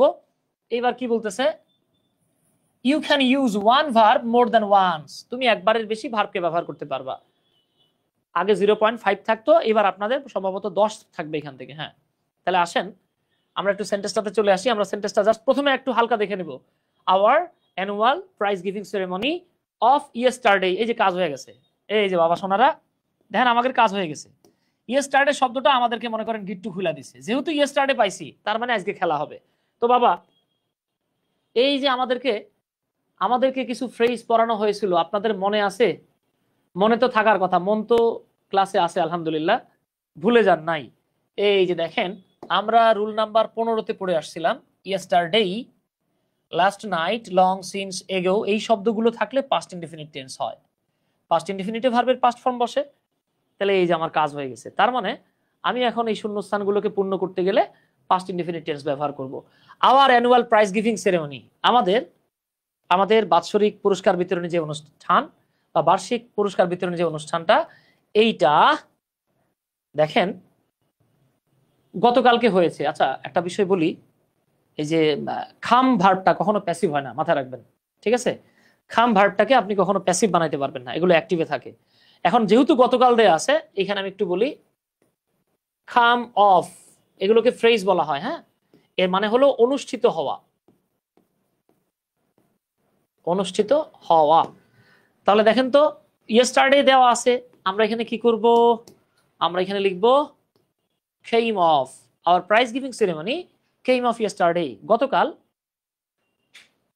গতকাল আমাদের বাৎসরিক বা বার্ষিক পুরস্কার বিতরণের অনুষ্ঠান অনুষ্ঠিত হয়ে গেছে। আচ্ছা, এবার দেখেন we dash our school campus very nicely, আমরা আমাদের স্কুল ক্যাম্পাসটাকে খুব চমৎকার ভাবে সাজিয়েছিলাম। তাহলে দেখেন আপনার স্কুলের অনুষ্ঠান হয়েছে গতকাল, আপনি সাজাবেন কি আগামী পরশু? না, আগামী পরশু না, ঠিক আছে, আপনি ডেফিনেটলি ওই দিনই সাজাবেন, তাই তো? তাহলে বিষয়টা আসতেছে কি, দেখেন আমরা এটাকে কি করব, এইটাকেও পাস্ট ইনডেফিনিট টেন্স বানাই দেব। We dash our school campus nicely, আমরা চমৎকার ভাবে আমাদের ক্যাম্পাসটাকে কি করেছিলাম। এই যে আচ্ছা, আমাদের একটা যেটা ব্যবহার হয়েছে এটার নিচে একটু এটা মার্ক করে রাখি, এটা ব্যবহার হয়ে গেছে। তাহলে ডেকোরেট সাজিয়েছিলাম, আমরা এখানে লিখবো ডেকোরেটেড। হচ্ছে না বাবা? এই যে দেখেন আমরা খুব চমৎকার ভাবে আমাদের স্কুল ক্যাম্পাসটাকে সাজিয়েছিলাম। The ceremony dash at 3 PM, অনুষ্ঠানটা 3টায় কি শেষ হওয়া নাই, কোথাও শুরু হওয়া আছে। তাহলে স্টার্ট মাথায় রাখবেন, কিছু ভার্ব আছে সাধারণত যেগুলোকে আমরা প্যাসিভ বানাই না, কাম, গো, স্টার্ট। তাহলে আমরা এখানে লিখবো স্টার্টেড। আচ্ছা, আমি একটা কাজ করি, এটাকে একটু মোটা করে দিই। হ্যাঁ, পর আবার অনেকে বলবেন যে দেখা তো যায় না ভাইয়া। তাহলে এটা ছিল ডেকোরেটেড, একটু মোটা করে নেই, ডেকোরেটেড। আমাদের অনুষ্ঠানটা শুরু হয়েছিল কয়টায়? 3টায়। তাহলে শুরু হওয়ার ইংরেজি কি বাবা? স্টার্টেড। এখন অনেকে বলতে পারেন ভাইয়া বিজ্ঞান দেওয়া যাবে না। হ্যাঁ, দিতে পারেন, ঠিক আছে। হ্যাঁ, এটার পাস্ট টেন্স হলে এটা জাস্ট এ হয়ে যাইতো। তার মানে আমাদের দুটো জিনিস আমরা নিয়ে নিছি, একটা হলো খাম, একটা হলো বিগিন। এবার আসেন, our headmaster dash over, dash over আমি এখানে লিখে দিচ্ছি, দেখেন প্রিজাইড ওভার এর মানে হলো সভাপতিত্ব করা, সভাপতিত্ব করা। আমাদের যিনি হেডমাস্টার বা প্রধান শিক্ষক তিনি, আচ্ছা আপনাদের কিন্তু ওই যে পাংচুয়েশন এবং এন্ড ক্যাপিটালাইজেশন থাকে। সো এখানে হেডমাস্টারটা কেন বড় হাতের আমরা লিখলাম, যে পদগুলো বড় পদ, সম্মানিত পদ, এদের নামের প্রথম অক্ষর বড় হাতের দিতে হয়। আর হেডমাস্টার ওভার যেহেতু আছে আমি বুঝে ফেলাইছি, তাহলে কি হবে? প্রিজাইডেড। হ্যাঁ, দেখেন তো, প্রিজাইডেড ওভার দ্য ফাংশন। আমাদের প্রধান শিক্ষক এই ফাংশনটার অনুষ্ঠানটা সভাপতিত্ব করেছিলেন। অ্যান্ড দ্য এডুকেশন মিনিস্টার এবং শিক্ষামন্ত্রী ড্যাশ চিফ গেস্ট, এবং শিক্ষামন্ত্রী ছিলেন chief guest. Normally chief guest ছিলেন হলে কি হবে? ওয়াজ হবে। আর আমরা এমনিতেও জানি যে বি হলো V1, মানে অ্যামিজার V1, পাস্ট টেন্সে কি হয়? ওয়াজ হয়। যেহেতু দেখেন এন্ড এর আগে ছিল পাস্ট টেন্স, তাহলে এন্ড এর পরে হবে পাস্ট ইনডেফিনিট টেন্স। হয়ে গেছে? তার মানে আমাদের হয়ে গেল কি এই প্রিজাইড হয়ে গেছে, বিও হয়ে গেছে। হ্যাঁ, আমরা কিন্তু 4টা ব্যবহার করে ফেলছি। আসেন তাহলে পরেরটাতে যাই। আমরা ব্যবহার করছি এই 4টা। এবার দেখেন, the function dash with the recitation from the holy Quran. Quran তিলাওয়াতের মাধ্যমে ফাংশনটা শুরু হয়েছিল। সাধারণত শুরু হওয়া শেষ হওয়া এগুলোকে আমরা অ্যাক্টিভ ভয়েসে লিখি, প্যাসিভ করি না। আবারও বলি, শুরু হওয়া শেষ হওয়া এগুলোকে আমরা অ্যাক্টিভ ভয়েসে লিখি, প্যাসিভে লিখি না। আমি বলতে পারেন যে ভাই প্রোগ্রাম কি নিজে নিজে শুরু হয়? কিছু করার নাই বাবা, মাথায় রাখবেন। আমি এখানে লিখে দিই, অনেকে এই প্রশ্নটা করা উচিত ছিল যে ভার্বগুলো সাধারণত প্যাসিভ হয় না, যে ভার্বগুলো সাধারণত প্যাসিভ হয় না, যেমন হচ্ছে বিজ্ঞান সাধারণত হয় না, কেউ যদি স্পেশালি করে, এই জন্য আমি সাধারণত লিখছি। কিন্তু দেখেন স্টার্ট, দেখতে পাচ্ছেন স্টার্ট, তারপরে হ্যাপেন, তারপরে দেখেন সিম, তারপরে বিলং, এরপরে খাম, এরপরে গো, লুক।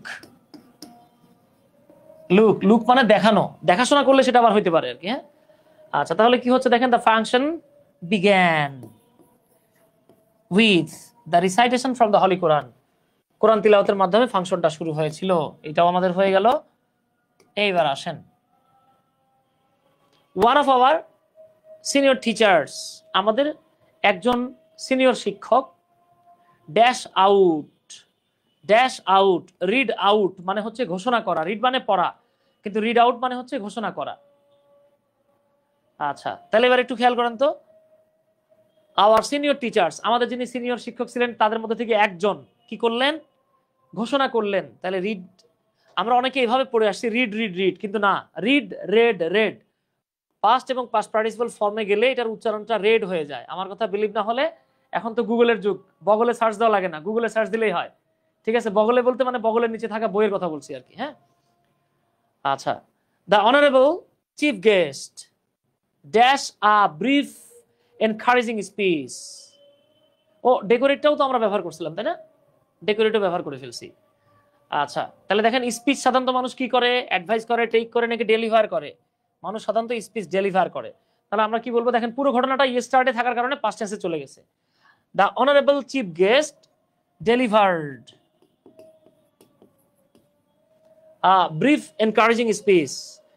আমাদের যিনি প্রধান অতিথি ছিলেন, সম্মানিত অতিথি ছিলেন বা চিফ গেস্ট প্রধান অতিথি ছিলেন, তিনি ডেলিভার করলেন, দিলেন, কি দিলেন, একটা উদ্দীপনামূলক স্পিচ বা বক্তৃতা দিলেন, উৎসাহ ব্যঞ্জক। ড্যাশ আস, আমাদেরকে করে, কি করে, উপদেশ দিয়ে, অ্যাডভাইজিং আস। এখন বলতে পারেন ভাইয়া এখানে অ্যাডভাইজিং কেন আসলো? সাধারণত কেউ কোনো কিছু করে যখন আরেকটা করা বোঝায়, সেক্ষেত্রে আমরা পরের ভার্বটার সাথে আইনজি যোগ করি। আই রিপিট, কোনো কিছু করে যদি আরেকটা কাজ করে, সেক্ষেত্রে আইনজি যোগ হয়। একই সাবজেক্ট পরপর দুইটা কাজ করলে সাধারণত সাধারণত আমরা একটা কাজের সাথে আইনজি যোগ করে দিই। যেমন আপনি যদি বলেন যে সংবাদটা শুনে সুমন স্যার পড়ে গেল, তাহলে দেখেন আমি সংবাদ শুনলাম আবার আমিই পড়ে গেলাম। ঠিক আছে, এক্ষেত্রে সাধারণত যেটা আগে হয় সেটার সাথে আইনজি যোগ হয়। তাহলে হিয়ারিং দ্য নিউজ, ওকে। এভাবে কোনো কিছু করিয়া, ইয়া যখন কোনো ভার্বের সাথে থাকে তখন আমাদেরকে একটা আইনজি যোগ করতে হয়। Okay dear. আচ্ছা, তাহলে দেখেন, আমাদেরকে অ্যাডভাইস করে, উপদেশ দিয়ে, কি দিয়ে, to be regular in studies, যাতে করে আমরা পড়াশোনার ক্ষেত্রে রেগুলার হই। তাহলে দেখেন, যখন অ্যান্ড পাবেন, অ্যান্ডের আগে দেখবেন আমরা ভার্বের কোন ফর্ম ব্যবহার করছি, এই যে আমরা V2 ব্যবহার করছিলাম। তাহলে পরেরটাও V2 হবে। দেখেন, and studies and dash part, dash part, আচ্ছা সরি, এখানে আমি আগে চলে গেছি, এটা আগে হবে না। উনি আমাদেরকে অ্যাডভাইস দিলেন, কি অ্যাডভাইস দিলেন, টু বি, এই যে 2 + V1 আছে, to be regular in studies, পড়াশোনা রেগুলার হতে, and to take part in the movement against illiteracy, নিরক্ষরতার বিরুদ্ধে আমাদেরকে আন্দোলন করতে বা আমাদেরকে অংশগ্রহণ করার জন্য উপদেশ দিলেন। ঠিক আছে, এটা অনেক সহজ ছিল আর কি। হ্যাঁ, এই ঢাকা বোর্ড 2025 সালের এই প্রশ্নটা মোটামুটি সহজই ছিল, খুব বেশি কঠিন করে নাই। এইবার চলে আসি আমরা চিটাগাং বোর্ড এসএসসির কোয়েশ্চেন। এমন হচ্ছে কেন?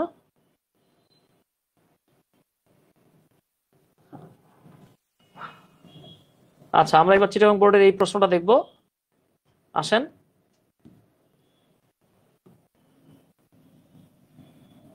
আচ্ছা এই প্রশ্নটা আমরা একটু দেখে নিই। তাহলে প্রথমে আমাদের কাজ হচ্ছে গিয়ে আমরা শব্দগুলো দেখে নেই। আচ্ছা, অনেকে এটাকে ওয়েট বলতে পারেন, এটা কিন্তু ওয়েট না। হ্যাঁ, এটা উচ্চারণ হচ্ছে ওয়েই। ওয়েই, ওয়েই মানে হলো ওজন করা। ওয়েই মানে কি, ওজন করা। যদিও সায়েন্সের স্টুডেন্টরা ওজন করা বললে আবার রাগ করবে, বলবে যে না স্যার এটা ওজন করা না, এটা হচ্ছে ভর করা। কারণ ওজনের একক তো নিউটন পড়ে আসছেন আপনারা। হ্যাঁ, আমরাও পড়ছি, আমিও সায়েন্সে ছিলাম ইন্টার পর্যন্ত। আচ্ছা, এরপরে দেখেন, রিকোয়ার মানে প্রয়োজন হওয়া। চিট মানে তো বুঝছেন, আমরা অনেক সময় বলি বেটা তুই একটা সিটার।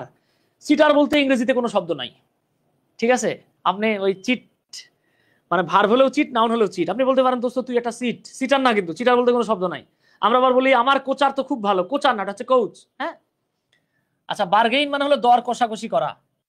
থিঙ্ক মানে আমরা সবাই জানি চিন্তা করা। বি মানে বি ভার্ব, দেখেন বি দুইবার আসছে, তার মানে আমরা দুইবার ব্যবহার করবো। দুইবার ব্যবহার করবো, এখানে কিন্তু উল্লেখ করে নাই যে একটা ভার্ব তুমি দুইবার ব্যবহার করতে পারবে। ফেস মানে হচ্ছে নাউন হলে চেহারা, আর ফেস মানে কোনো কিছু মুখোমুখি হওয়া, সম্মুখীন হওয়া। টেক মানে নেয়া, হ্যাভ মানে তো বুঝতেই পারছেন।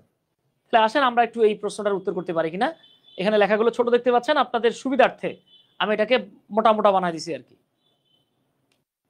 আচ্ছা আসেন তাহলে আমরা লিখি, আবারও বলি ওয়েই, এটা উচ্চারণ হচ্ছে ওয়েই। ওয়েই, ওয়ে মানে ওজন করা।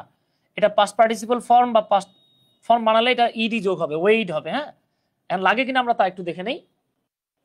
Price hike of household products, নিত্য প্রয়োজনীয় জিনিস বা গৃহস্থালির যে জিনিসগুলো, এগুলোর মূল্য বৃদ্ধি। দেখেন আমি গতদিন আপনাদেরকে দেখিয়েছিলাম, মনে পড়ে কিনা বাবা, আমি বলছিলাম যদি কখনো এরকম থাকে singular plus plural plus singular plus plural plus verb plus বাকি অংশ, যদি কখনো এরকম থাকে। আবার যদি দেখেন এই সিঙ্গুলার এবং প্লুরাল গুলো প্রেপোজিশন দিয়ে যোগ হয়েছে, প্রেপোজিশন 1, প্রেপোজিশন 2, প্রেপোজিশন 3, তাহলে আমরা জানি ভার্বের আগের পুরো অংশটাই আমরা সাধারণত সাবজেক্ট বা সাবজেক্ট ফ্রেজ হিসেবে নেই। আমাদের জানা আছে সাবজেক্ট সিঙ্গুলার হলে ভার্ব সিঙ্গুলার, সাবজেক্ট প্লুরাল হলে ভার্ব প্লুরাল। তো এই জায়গাটাতে দেখেন তো বাবা, এখানে তো সিঙ্গুলার প্লুরাল বোথ আছে। আমরা এক্ষেত্রে কি করব, গত ক্লাসে আমরা বলছি যে যখন দুই বা তার অধিক নাউন বা প্রোনাউন, সিঙ্গুলার নাউন সরি দুই বা তার অধিক যখন কোনো সিঙ্গুলার বা প্লুরাল নাউন এক বা একাধিক প্রেপোজিশন দ্বারা যুক্ত হবে, এক্ষেত্রে নিয়ম হলো প্রথম প্রেপোজিশনের পূর্বে যা আছে তা লিখবেন। যদি প্রথম প্রেপোজিশনের আগে সিঙ্গুলার থাকে তাহলে ভার্ব সিঙ্গুলার হবে। ঠিক আছে, ফারুক আহমেদ লিখছেন ফার্স্ট সাবজেক্ট। ভাই এটা একটা ভুল কথা, ফার্স্ট সাবজেক্ট না, এই পুরোটাই সাবজেক্ট ফ্রেজ, এটাকে বলা হয় হেড ওয়ার্ড, ফার্স্ট সাবজেক্ট বলা যাবে না, এখানে সাবজেক্ট তো পুরোটা মিলে একটা। হ্যাঁ, একটা উদাহরণ দেই, যেমন আমি যদি এভাবে বলি the duster on the table in the office room is or are ancient. তাহলে বাংলাটা কি আসতেছে, অফিস রুমে টেবিলের উপরে ডাস্টারটি, আবার বলেন না ডাস্টারের উপরে টেবিলের ভিতরের অফিস রুমটি। আমি গতদিন আপনাদেরকে দেখাইছি প্রেপোজিশন যুক্ত থাকলে সবসময় বাংলা অনুবাদ উল্টা দিক থেকে লিখতে হয়, লেকচার 1 আমি এটা ব্যাখ্যা করছি কিন্তু। তাহলে এবার কি আসতেছে দেখেন তো, আমরা দেখতে পাচ্ছি ডাস্টার সিঙ্গুলার, আমরা একটা কাজ করি ডাস্টারে প্লুরাল বানায় দেই। এই ডাস্টার মামুর বেটা তুমি হয়ে যাও প্লুরাল, তাহলে আমরা এটারে বানাই দিলাম প্লুরাল। এবার দেখেন তো টেবিল একটা, এটা হয়ে গেছে সিঙ্গুলার, অফিস রুম একটাই, এইটাও সিঙ্গুলার। এখানে আবার বলেন না গণতান্ত্রিক পদ্ধতিতে বিশ্বাস করি আমরা, তাই দুটো সিঙ্গুলার আছে, সিঙ্গুলার নেওয়া যাবে না। এক্ষেত্রে ভার্বটা প্রথম প্রেপোজিশনের আগে কি আছে, প্লুরাল, সো আমরা নিব আর। এই ঘটনাটাই এই জায়গাটাতে ঘটে গেছে। দেখেন প্রাইস হাইক, প্রাইস হাইক মানে দ্রব্যমূল্যের বৃদ্ধি বা দ্রব্যমূল্য বৃদ্ধি আর কি। তাই দ্রব্যমূল্যের বৃদ্ধি, এটাকে কিন্তু এস কিছু যোগ করে নাই, আমরা বুঝতেই পারতেছি এটা হলো সিঙ্গুলার। হাউসহোল্ড প্রোডাক্টস, এইটা প্লুরাল। এখন অনেকে আবেগে উৎসাহিত হয়ে চিন্তা করবে নেই একটা প্লুরাল নেই, কেরে বাবা আমরা তো আগেই পড়ে আসছি প্রেপোজিশন দ্বারা দুটো সিঙ্গুলার প্লুরাল যুক্ত হলে প্রথমে যেটা থাকে সেটা নিতে হয়। এখানে কি আছে, hike. Now a great problem. এখন আবার অনেকে বোকামি করে কি, অনেকে চিন্তা করে কি নাও আছে যেহেতু তাহলে এখানে প্রেজেন্ট কন্টিনিউয়াস বানাবো। আরে ভাই সবসময় কি প্রেজেন্ট কন্টিনিউয়াস হয় নাকি? তাই সবসময় তো প্রেজেন্ট কন্টিনিউয়াস হয় না। যেমন আমি যদি বলি আই অ্যাম হ্যাপি নাও, আমি এখন খুশি, সবসময় তো প্রেজেন্ট কন্টিনিউয়াস বলা দরকার নাই। আবার আমি যদি বলি আই এম টেকিং কফি নাও, সেটা হইতে পারে আমি এখন কফি খাচ্ছি, চা খাচ্ছি। হ্যাঁ, আচ্ছা ঠিক আছে, তাহলে দেখেন তো বাবা এই আমার একটা বিয়ের কাজ হয়ে গেছে কিন্তু, ডান। একটা বি নিয়ে নিছি, ধরেন এটা নিছি, আপনি বলতে পারেন ভাই আমি তো এটা নিছি, নেন না, একটা নিলেই তো হয়। ওই দিন এক স্টুডেন্ট চায়ের দাওয়াত দিছে, বুঝছেন, চায়ের দাওয়াত দিয়ে বলছে স্যার আমি খুব চমৎকার ওইতে চা বানাই, আপনি আমার বাসায় আইসেন। জিজ্ঞেস করলাম কেমনে বানাও? বলে স্যার আমি আসলে কষ্ট দিতে চাই না মানুষকে, প্রথমে পানি খাওয়াই, এরপরে দুধ খাওয়াই, এরপরে চাপাতি খাওয়াই, তারপরে একটু চিনি দিয়ে ঝাঁকি টাকি দিয়ে চুলার উপর বসায় দিই। তো স্টুডেন্টরা আমাদেরকে ইদানিং এভাবে দাওয়াত টাওয়াত দেয়। তা আমরা যেখানে ছিলাম যে দেখেন বর্তমানে প্রোডাক্টের দাম বেড়ে যাওয়াটা বা হাউস হোল্ড প্রোডাক্টের যে বৃদ্ধিটা, গ্রেট প্রবলেম ফর আস, এটা এখন আমাদের জন্য একটা বিশাল সমস্যা।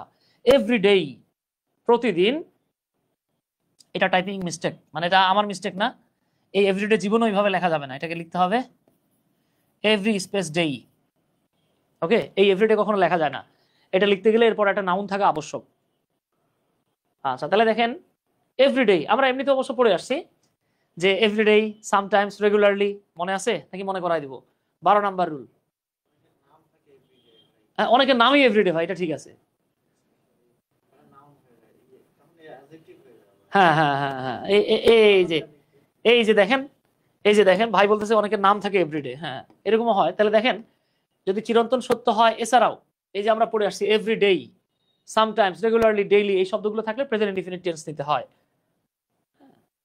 আবার মজার ব্যাপার হচ্ছে আপনি কনটেক্সট ওয়াইজ চাইলে কন্টিনিউয়াসও বানাইতে পারবেন। আসলে আমরা একটু দেখি কি বানানো যায় এটাকে। আচ্ছা, এভরিডে উই ড্যাশ ইট, আমরা নিয়মিত এটা ফেস করি। আবার মজার ব্যাপার হচ্ছে আপনি যদি বলেন আমরা প্রতিদিন এটা ফেস করতেছি, এটাও correct. Everyday we are facing it. মাথায় রাখবেন এখানে টেন্স না, পুরোটা হচ্ছে সেন্স। সেন্স। রেহানা আক্তার, মা গো তুমি কি করলে মা, এটা আমরা প্রতিদিন ফেস করেছিলাম বললে হবে না তো, এখন তো দাম বাড়তেছে বাবা। ঠিক আছে, আচ্ছা তাহলে আমাদের কাজ হয়ে গেল, বি পাইলাম, ফেস পাইলাম। এবার দেখেন most of the people dash low income, most of the people dash low income dash in danger. এটা খুব ট্রিকি একটা কোয়েশ্চেন, দেখি এটা কে করতে পারেন। Most of the people dash low income dash in danger.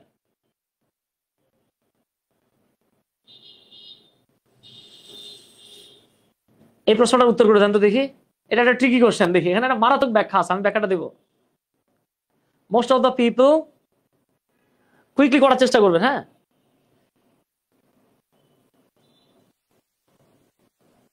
আচ্ছা দেখেন এটা ছিল হচ্ছে most of the people, people আছে কিন্তু একজন নাই, হু হ্যাভ লো ইনকাম, বেশিরভাগ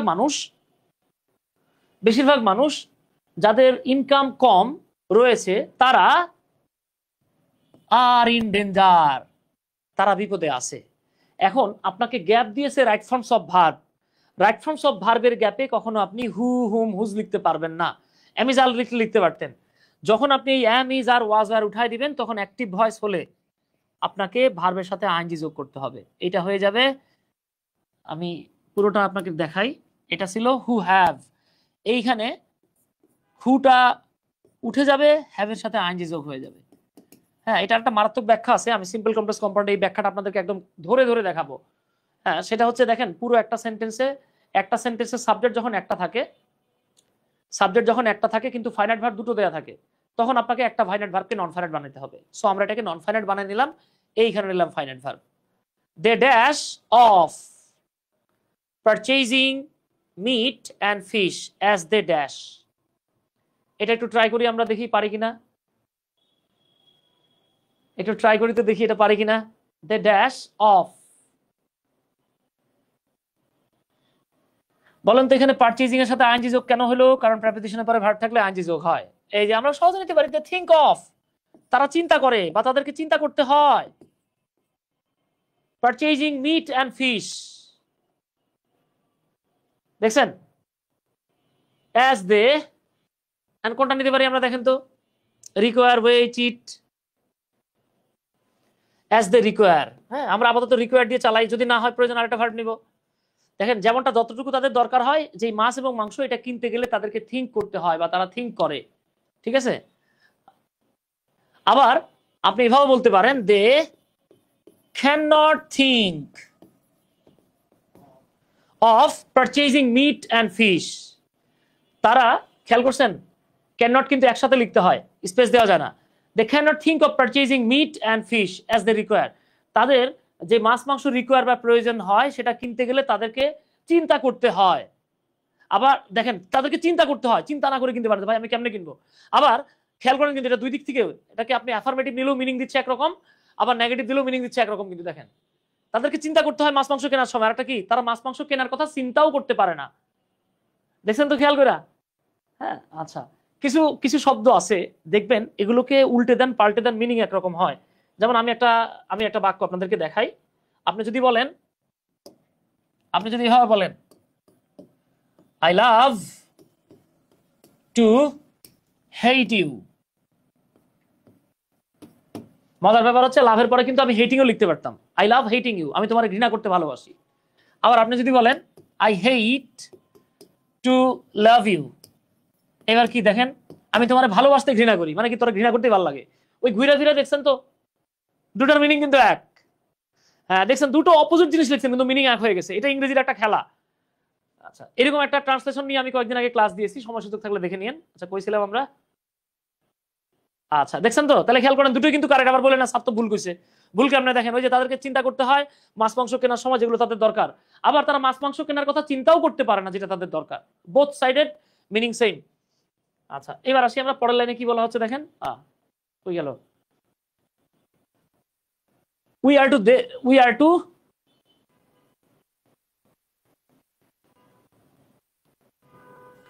we are to think over. আমাদেরকে চিন্তা করতে হয় even over buying even simple product. এমনকি সিম্পল প্রোডাক্ট কিনতে গেলেও আমাদেরকে অনেক চিন্তা করতে হয়। এরপরে আসেন দেখেন, মেনি টাইমস, অনেক সময়, দ্য বায়ার্স, বায়ার্স মানে কি? ক্রেতারা। অনেক সময় ক্রেতারা কি করে? আচ্ছা সরি, এখানে থিঙ্ক একবার ব্যবহার করে ফেলছি আমরা, তাহলে বার্গেইন দিব। হ্যাঁ, বার্গেইন দিলাম। আচ্ছা, এখন অনেকে প্রশ্ন করতে পারে যে ভাইয়া আপনি আপনি এখানে থিঙ্ক আরেকবার কেন দিলেন না? কারণ এখানে উল্লেখ নাই আরেকবার ব্যবহার করতে পারবো কিনা। আচ্ছা, এই যে দেখেন, এইটা একটা সেমি মডাল, খেয়াল করেন কিন্তু এটা বাবা একটা সেমি মডাল। আমরা জানি সেমি মডাল এবং মডালের পরে ভার্বের বেস ফর্ম হয়। আচ্ছা, চম্পা আইরিন বলতেছেন আজকে আমার বার্থডে, হ্যাপি বার্থডে, একটা 30 পাউন্ডের কেক দিয়ে যাবেন। ওকে, থ্যাংক ইউ। আচ্ছা, তাহলে দেখেন তো আমরা এখানে বার্গেন দিয়ে দিলাম, মিনিং হয়ে গেল। আচ্ছা, তাহলে দেখেন, we are to think bargain over buying even simple products. এমনকি মাঝে মাঝে আমাদেরকে সিম্পল প্রোডাক্ট কিনতে গিয়েও বার্গেইন করতে হয়। ম্যানি টাইমস, অনেক সময়, দ্য বায়ার্স, বায়াররা কি চিট করে নাকি বায়ারদের সাথে চিট করা হয়? এই যে দেখেন, many times the buyers are cheated. দেখছেন, প্যাসিভ ভয়েস, সাবজেক্ট নিজে কাজ করে না, আরেকজন করতেছে। ঠিক আছে, দেখেন বাবা, the seller cheat the buyers, যারা বিক্রেতা তারা বায়ারদেরকে চিট করে এট দ্য টাইম অফ। এই যে প্রেপোজিশন আছে আইনজি যোগ হবে। এই যে এটা ছিল ওয়েই, টি দিয়ে না কিন্তু, ওয়েইং সামথিং, কোনো কিছু ওজন করার সময় সেলাররা কি করে? চিট করে, চিটিং করে, তাই না? Some steps have, some steps কিছু পদক্ষেপ, have dash by the government to identify the culprit, এই কালপ্রিট গুলোকে আইডেন্টিফাই করার জন্য কিছু পদক্ষেপ নেওয়া হয়েছে বা নিতে হবে, যেটাই বলেন।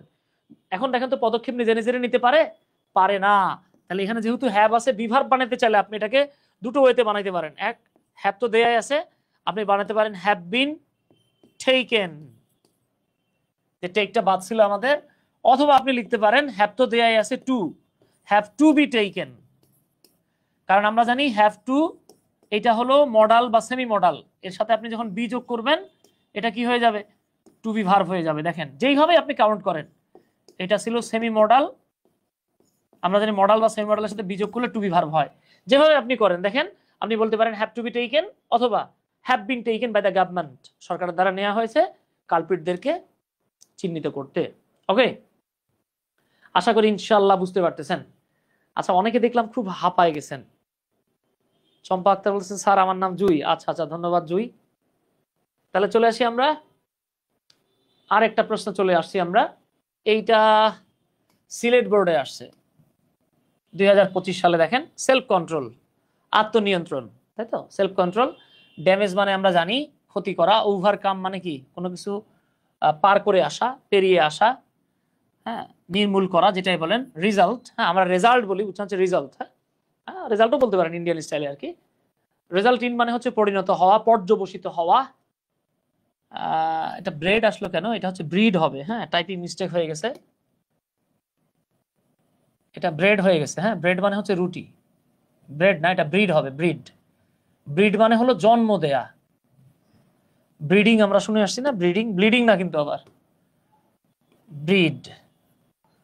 অ্যাক্ট মানে কাজ করা, আবার অ্যাক্ট মানে অ্যাক্টিং করা। বিল্ড মানে নির্মাণ করা, কম্পেয়ার মানে হচ্ছে তুলনা করা। তাহলে আপনারা যেহেতু দেখতে পাচ্ছেন, এটা নিজের একটু ট্রাই করেন, না পারলে আমি তো আসি। ঠিক আছে, এবার আপনাদেরকে সময় দেওয়া হলো 2 মিনিট, আপনারা ট্রাই করেন, না পারলে আমি তো আসি। ঠিক আছে ডিয়ার, আমরা একটু চেষ্টা করি, আমার বিশ্বাস আমরা পারবো ইনশাল্লাহ। ক্লাস তে আসলাম। আচ্ছা, ক্লাস করতে আসছেন, থ্যাংক ইউ সো মাচ। আমার নাম জুই, চম্পা আইরিন আমার আম্মু। আচ্ছা, এই যে বললাম না, অনেকে আম্মুর আইডি থেকে, অনেকে ভাই বোনের আইডি থেকে ক্লাস করে। টিশামণি সালাম দিয়েছেন, ওয়ালাইকুম আসসালাম। আচ্ছা, একটু উত্তর করার চেষ্টা করি আমরা। হ্যাঁ, দক্ষিণে চলে যাচ্ছেন অনেকে, একটু উত্তর করি বাবা।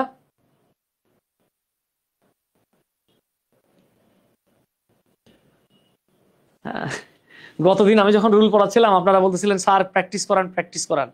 এখন প্র্যাকটিস করতে আসছে, স্টুডেন্টরা দেখছেন তো উত্তর দেয় না।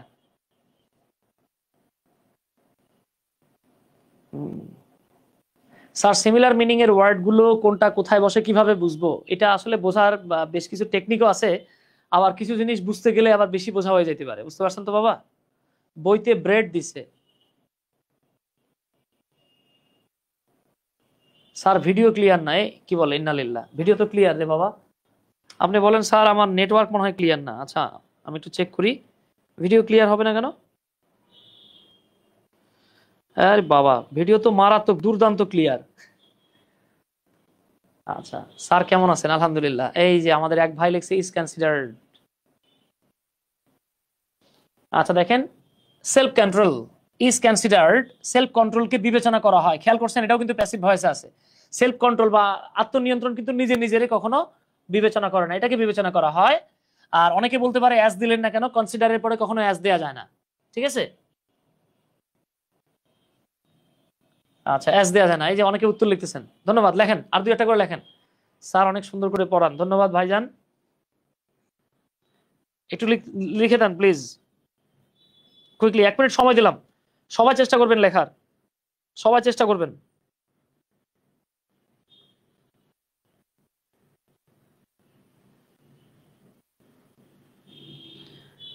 সবাই চেষ্টা করবেন প্লিজ।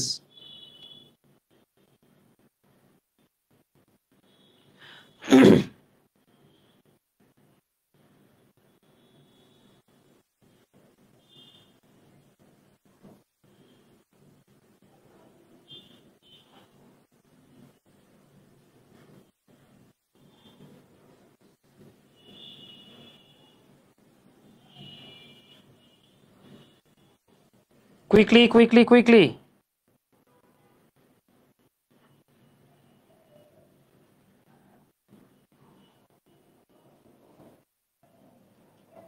মনে হয় নেট প্রবলেম। আচ্ছা, ধন্যবাদ। তাহলে দেখেন, সেলফ কন্ট্রোলটাকে বিবেচনা করা হয় একটা গ্রেট পাওয়ার বা বিশাল শক্তি হিসেবে। It dash all all other virtues, virtue মানে হচ্ছে গুণ, এটা আরো অন্য গুণকে জন্ম দেয়। ঠিক আছে? আপনার মধ্যে কন্ট্রোল থাকলে আপনি আরো অনেক গুণের জন্ম দিতে পারবেন। তাহলে এটা হচ্ছে ইট ব্রিডস। ইট মানে কোনটা? Self control. এবং দেখেন, এটা কিন্তু চিরন্তন সত্য একটা কথা। আমরা জানি চিরন্তন সত্য হলে প্রেজেন্ট ইনডিফিনিট টেন্স বসে, তাই না? তাহলে কি হবে? ইট ব্রিডস, এটা জন্ম দেয়। অল আদার ভার্চুস, অন্যান্য ভার্চুগুলোকেও। Man usually dash on impulses and strong desire, মানুষ সাধারণত কাজ করে, ইউজুয়ালি অ্যাক্ট। এখানে দেখেন ম্যান আছে কিন্তু, ম্যান ম্যান, তাহলে ম্যান এম ই এন দেয়া নাই কিন্তু। ঠিক আছে? কি লেখা আছে? এম এ এন এন দেয়া আছে, দেখেন এক্স। আচ্ছা, খেয়াল করেন তো, আমরা জানি usually, sometimes, daily, regularly, occasionally শব্দগুলো থাকলে প্রেজেন্ট ইনডিফিনিট টেন্স হয়। তাছাড়া এটা চিরন্তন সত্য একটা কথা। হ্যাঁ, যেদিক থেকে কাউন্ট করেন আপনি, দেখেন ম্যান ইউজুয়ালি অ্যাক্টস অন, মানুষ সাধারণত কাজ করে থাকে তার ইম্পালস, তার চিন্তা ভাবনা, চেতনা, আকাঙ্ক্ষা যা থাকে তার উপর ডিপেন্ড করে। এখন কারো যদি ধরে নেন আমার মনে চাইছে, ধরে নেন আমাদের যে ওয়াজিদ ভাই আমার বাড়ির পাশেই থাকে, ধরে নেন ওনার বাগানে খুব সুন্দর সুন্দর পেয়ারা আছে, কমলা আছে, আপেল আছে, আঙ্গুর আছে, ধরে নেন এত কিছু না থাকলেও গাছে ডাব আছে আর কি। এখন আমার স্ট্রং ডিজায়ার হচ্ছে গিয়ে ওনার গাছের ডাব নিজের মনে করে খেয়ে ফেলা আর কি। এখন আমি আর যদি সেলফ কন্ট্রোল না থাকে, তাহলে তো আমি চুরি চামারি করবো, ওনার গাছ থেকে চুরি করে নিয়ে আসবো, তাই না? হ্যাঁ, এটাই বলা হইতেছে আর কি। তো দেখেন, মানুষ সাধারণত অ্যাক্ট করে, কাজ করে তার ইম্পালস, তার চেতনা, তার এই যে মনস্তত্ত্ব এবং স্ট্রং ডিজায়ার থেকে। ভিসিয়াস ডিজায়ার, এই যে দেখেন বাজে চিন্তা ভাবনাগুলো dash the purity of heart, হার্টের পিউরিটিটাকে নষ্ট করে দেয়, ড্যামেজ করে দেয়। তাহলে এটা কি হবে বাবা? ড্যামেজেস। এ দেখেন ডিজায়ার্স আছে, তাই না? তাহলে প্লুরাল আছে, তাহলে ড্যামেজেস হবে না, এটা হবে damage. The purity of heart and mind. Dash in, ওই যে আমরা বলছি একটা ভার্ব যখন কোনো কিছু করে কোনো কিছু করা বোঝায়, যেমন আপনি বললেন আমি ভাত খেয়ে শুয়ে পড়লাম, মানে একটা কাজ করে আরেকটা কাজ করা বোঝালেই তখন একটা ভার্বের সাথে আইএনজি যোগ হয়ে যায়। তাহলে খেয়াল করেন, vicious desires damage the purity of heart and mind, এটা আমাদের মন এবং হৃদয়ের যেই পিউরিটিটা এটাকে ড্যামেজ করে দেয়।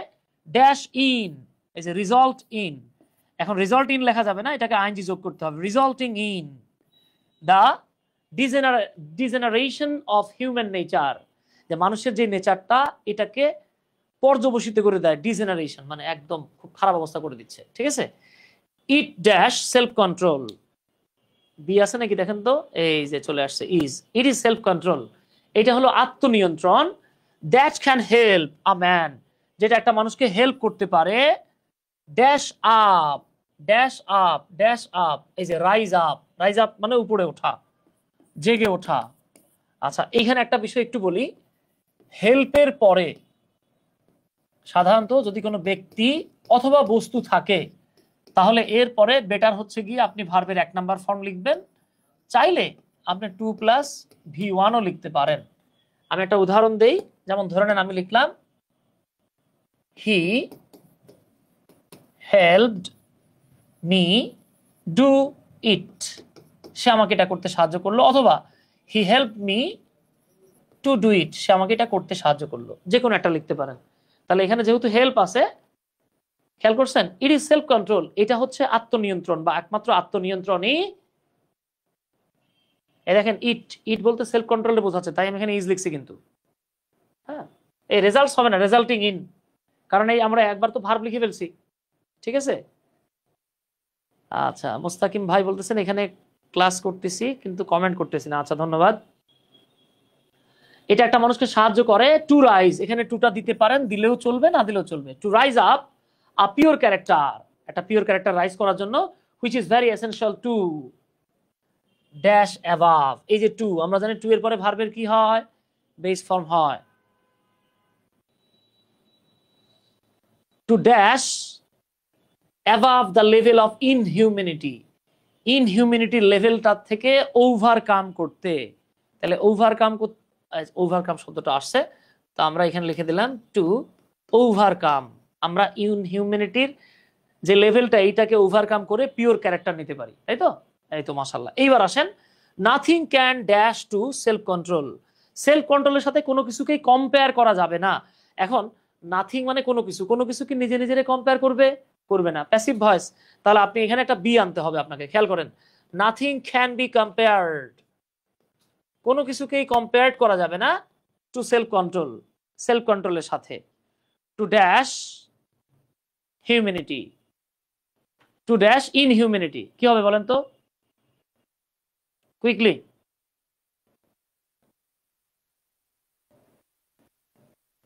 কুইকলি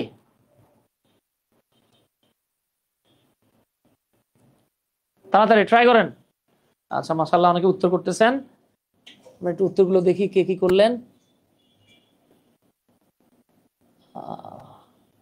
99 জন, যাক মাশাআল্লাহ, খারাপ না, অনেকে উত্তর করতেছেন।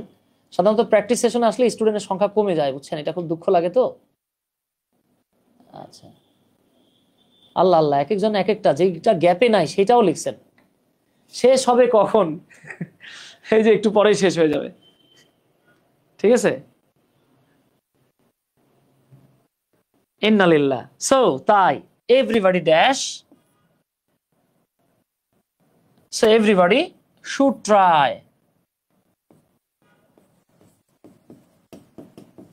তাই সবার ট্রাই করা উচিত টু বি সেলফ কন্ট্রোলড, আত্মনিয়ন্ত্রণশীল হতে। তাহলে আমরা বাদ দিছি কোনটা দেখেন তো, বাদ দিছি কোনটা,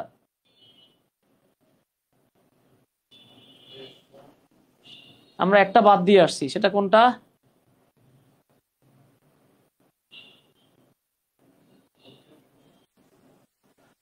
আমরা আমরা বাদ দিছি কি, বিল্ড,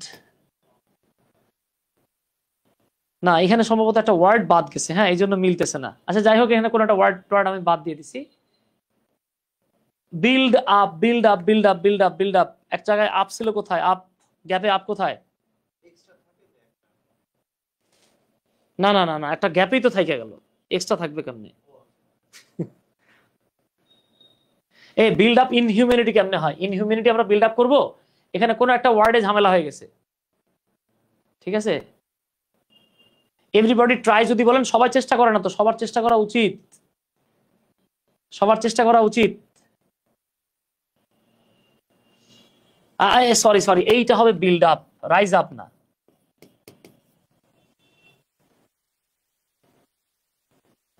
আচ্ছা, এইখানে কোনো একটা সমস্যা হয়ে গেছে। হ্যাঁ, আপনি যদি টু রাইজ ইনহিউম্যানিটি দেন, আপনি তো ইনহিউম্যানিটি রাইজ করার জন্য না, ঠিক আছে? এখানে একটু ঝামেলা হয়ে গেছে, কোনো দুই একটা ওয়ার্ড মিসিং হয়ে গেছে, বুঝছেন? দুই তিনটা ওয়ার্ড মিসিং হয়ে গেছে আমাদের এই জায়গা থেকে, এইখানেই সমস্যাটা হয়ে গেছে আর কি। আচ্ছা ঠিক আছে, সমস্যা নেই, আমরা পরের কোশ্চেনে চলে যাই, আমরা পরের প্রশ্নে চলে যাই, অসুবিধা নেই।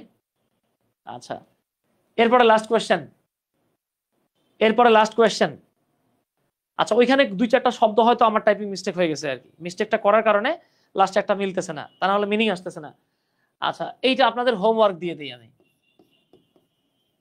হ্যাঁ, এটা হচ্ছে আপনাদের হোমওয়ার্ক হিসেবে থাকলো। আর কত মিনিট পড়াবেন? এই তো আর 10-15 মিনিট তো পড়াবোই বাবা, মিনিমাম আরো 10-15 মিনিট পড়তে হবে। হ্যাঁ, এবার আসেন, আরেকটা জায়গা থেকে আমাদের অহরহ কোশ্চেন আসে, কিন্তু আমরা অনেক সময় করতে পারি না, ঠিক আছে? আমরা একটু হালকা করে করে নেই এটা। এর নাম হলো বাবা পজিটিভ ভার্ব। পজিটিভ ভার্ব খুব গুরুত্বপূর্ণ একটা আইটেম, মাথায় রাখেন। এই জায়গা থেকে প্রশ্ন প্রায় থাকেই। হ্যাঁ, রাইট ফর্মস অফ ভার্বে মাঝে মাঝে থাকে। এটাকে বলা হয় প্রযোজক ক্রিয়া। এই বাংলা না জানলেও চলবে, বাট আপনি যদি চান যে না আমার বাংলা শিখতে হবে, তাহলে আপনি লিখতে পারেন। একটু খেয়াল করেন,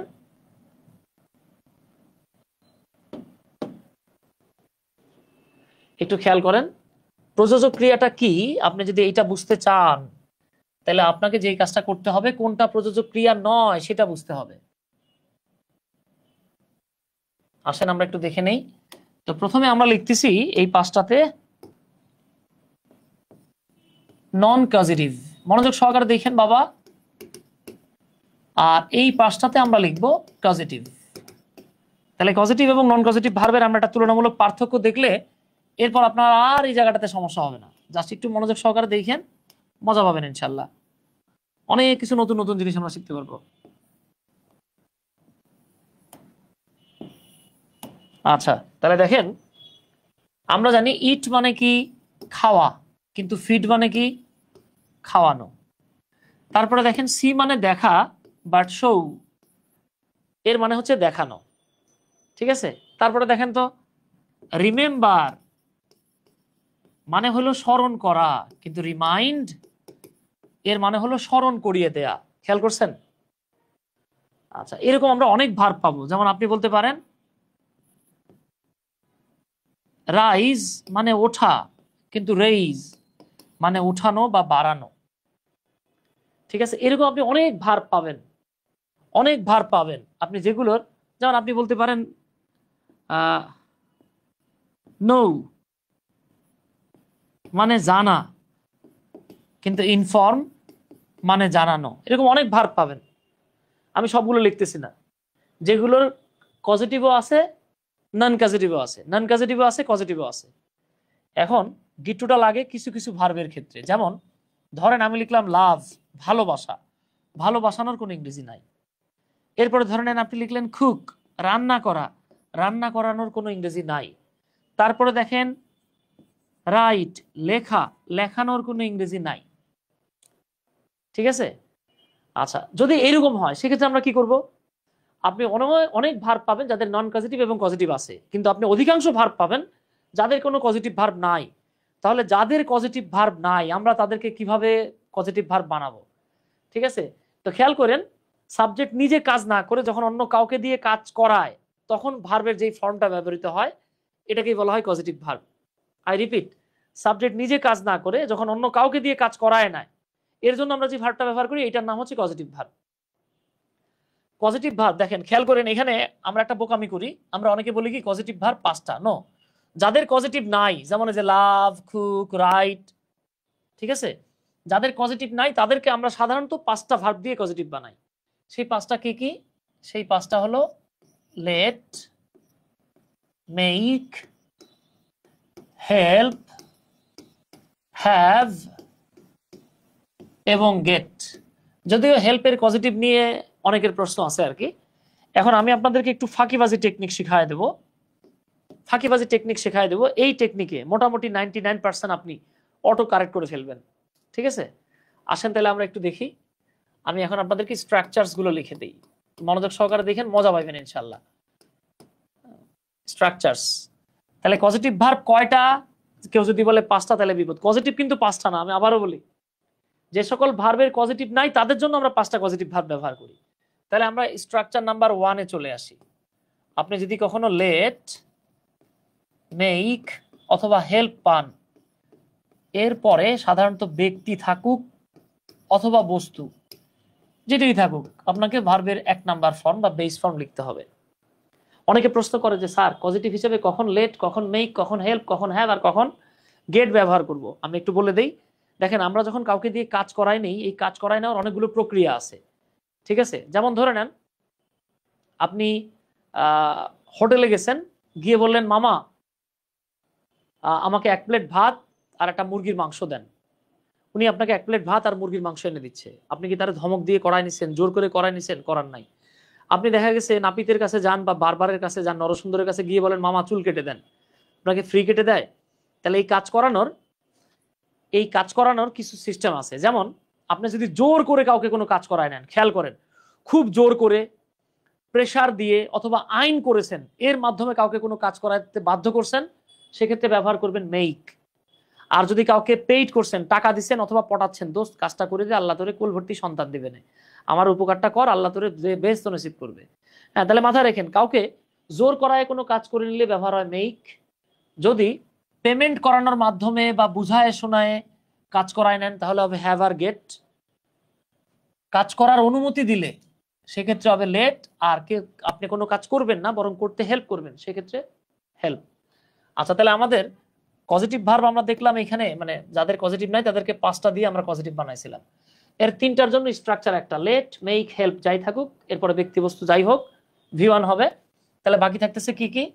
বাকি থাকতেছে হ্যাভ আর গেট। স্ট্রাকচারটা খেয়াল করেন কিন্তু, আপনি যদি হ্যাভ এবং গেটের পরে বস্তু পান তাহলে হবে V3। হ্যাঁ, এটাকে অনেকে ডুয়ার রিসিভার দিয়ে করছে, আমি ফাঁকিবাজি টেকনিক শিখাই দিচ্ছি। হ্যাভের পরে যদি ব্যক্তি থাকে তাহলে হবে V1। অন্যদিকে গেটের পরে যদি ব্যক্তি থাকে তাহলে হবে 2 + V1। এখন আমি একটা ইংরেজি বাক্য লিখে দেবো, আপনারা এটার বাংলা বলবেন। অনেকে এটার বাংলা বলতে পারে না, ঠিক আছে? ধরেন আমি লিখলাম রানা মেইড মিম মেইড সুমি ফুলিশ। সেন্টেন্সটা শুনতে যদিও অকওয়ার্ড মনে হচ্ছে, this is grammatically correct sentence. ঠিক আছে, ক্লাস শেষ কখন? আর 10 মিনিট লাগবে বাবা। হ্যাঁ, আর 10 মিনিটও লাগবে না, একটু খেয়াল করেন। রানা মেইড, অনেকে চিন্তা করবে কি ভাই এই বাক্যের বাংলা কি? রানা মেইড মিম, রানা মিমরে বানালো, মিম মেইড সুমি, মিম সুমিরে বানালো, ফুলিশ বোকা বানালো। না, ঠিক আছে, এই বাক্যটার বাংলা কি হবে দেখেন। আচ্ছা আসেন আমরা একটু দেখি এখানে পজিটিভ বসছে কিনা। এই যে লেট, মেক, হেল্প, এটা যে কোনো ফর্মে থাকতে পারে। Letting, let, let's, to let, এটা থাকতে পারে making, makes, made, to make. এটা হেল্প হতে পারে, হেল্পস হতে পারে, হেল্প হতে পারে, হেল্পিং হতে পারে। এটা হ্যাভ হতে পারে, হ্যাজ হতে পারে, হ্যাড হতে পারে, হ্যাভিং হতে পারে। এটা গেট, গট, গটেন, যে কোনো একটা হতে পারে, টু গেট হতে পারে। ঠিক আছে, আচ্ছা একটু খেয়াল করেন কিন্তু, রানা মেইড, এই যে দেখেন রানার পরে মেইড আসছে, এটা হলো একটা পজিটিভ ভার্ব, সংক্ষেপে সিভি লিখলাম, ছোট ভাই বলেন না। এরপরে মিম কিন্তু একটা ব্যক্তি, এরপরে ভার্বের 1 নাম্বার ফর্ম হবে, তাহলে আমরা লিখবো মেইক। এই পুরো বাক্যের বাংলা হলো রানা মিমকে দিয়ে সুমিকে বোকা বানালো। খেয়াল করছেন বাংলাটা কি? রানা মিমকে দিয়ে সুমিকে বোকা বানালো। ডান হয়ে যায় তাহলে কাজটা। আচ্ছা, এবার একটু আসেন আমি আরেকটা বাক্য দিই। যেমন আপনি যদি এভাবে বলেন, হ্যানা গেট মি রিপেয়ার হার খার, এটা আপনারা করে দিবেন। সি হ্যানা, সরি গেট না, গড দিলাম। হ্যাঁ, হ্যানা গড হার খার রিপেয়ার at my workshop.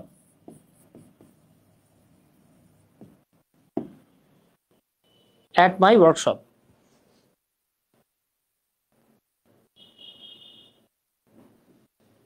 আমরা একটু ট্রাই করে দেখি হয় কিনা। যারা যুক্ত আছে আমরা একটু চেষ্টা করি, আই থিঙ্ক আমরা পারবো ইনশাল্লাহ। চেষ্টা করেন তো, যারা আমাদের সাথে যুক্ত আছেন একটু চেষ্টা করেন, পারি কিনা দেখি আমরা।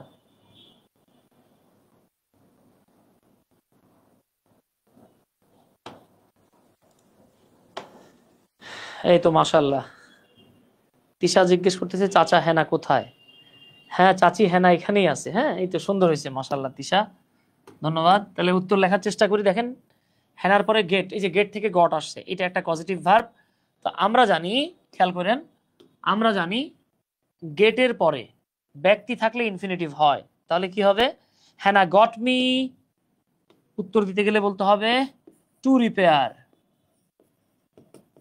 হার খার। এই বাক্যের বাংলা হলো হেনা আমাকে দিয়ে তার গাড়িটা রিপেয়ার করালো, ঠিক করায় নিল। আচ্ছা পরেরটাতে আসেন, হেনা গট হার খার। এখানেও দেখেন পজিটিভ ভার্ব আছে। এইবার মি ছিল কিন্তু ব্যক্তি, কিন্তু এইখানে দেখেন সে ব্যক্তি, কিন্তু হার কার তো ব্যক্তি না, এটা কি বাবা? বস্তু। এবার হয়ে গেছে দেখেন হেনা গট হার কার রিপেয়ার্ড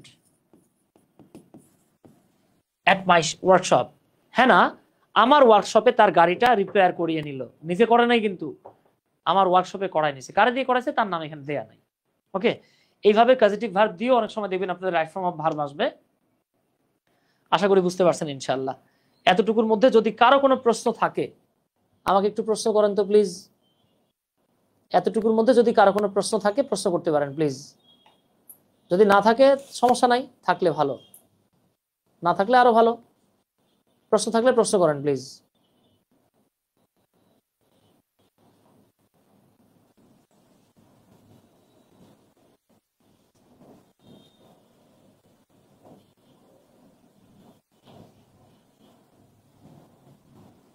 আচ্ছা মাশাআল্লাহ, অনেকে কমেন্ট করছেন, থ্যাংক ইউ। আচ্ছা আচ্ছা, থ্যাংক ইউ। সো এই ছিল হচ্ছে আমাদের আজকে রাইট ফর্ম ভার্বের পার্ট 2 এর ক্লাস আর কি। এখানে আরেকটা বিষয় বলে নেই, এখানে একটা বিষয় বলি, আমাদের ক্লাস শেষ, এখানে কিছু তথ্য দিয়ে নেই। Right forms of verb, right forms of ভার্বে অন্যান্য যে টপিক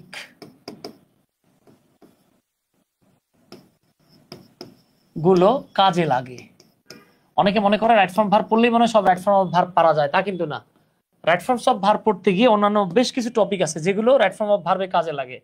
মাথায় রাখেন, ওই যে একটু আগে দেখে আসছেন ভয়েস চেঞ্জিং, এটাকে আসলে 2 নম্বরে নেওয়া উচিত। 1 নম্বরে যেটা, সেটা হচ্ছে subject verb agreement.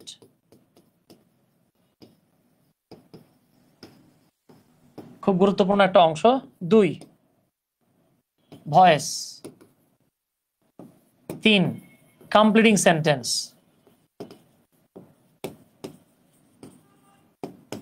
'with linking words। এই যে আমরা লিঙ্কিং ওয়ার্ডের কিছু রুল পড়ে আসছি, হ্যাঁ, লিঙ্কিং ওয়ার্ডস, যেমন ইফ এর ক্ষেত্রে রুল একরকমের হয়, সো দ্যাট এর ক্ষেত্রে রুল একরকমের হয়, হ্যাঁ, এরকম বেশ কিছু রুল আছে আর কি, ওগুলো আমাদের রাইট ফর্মস অফ ভার্বে কাজে লাগে। দেখেন 4 নাম্বার,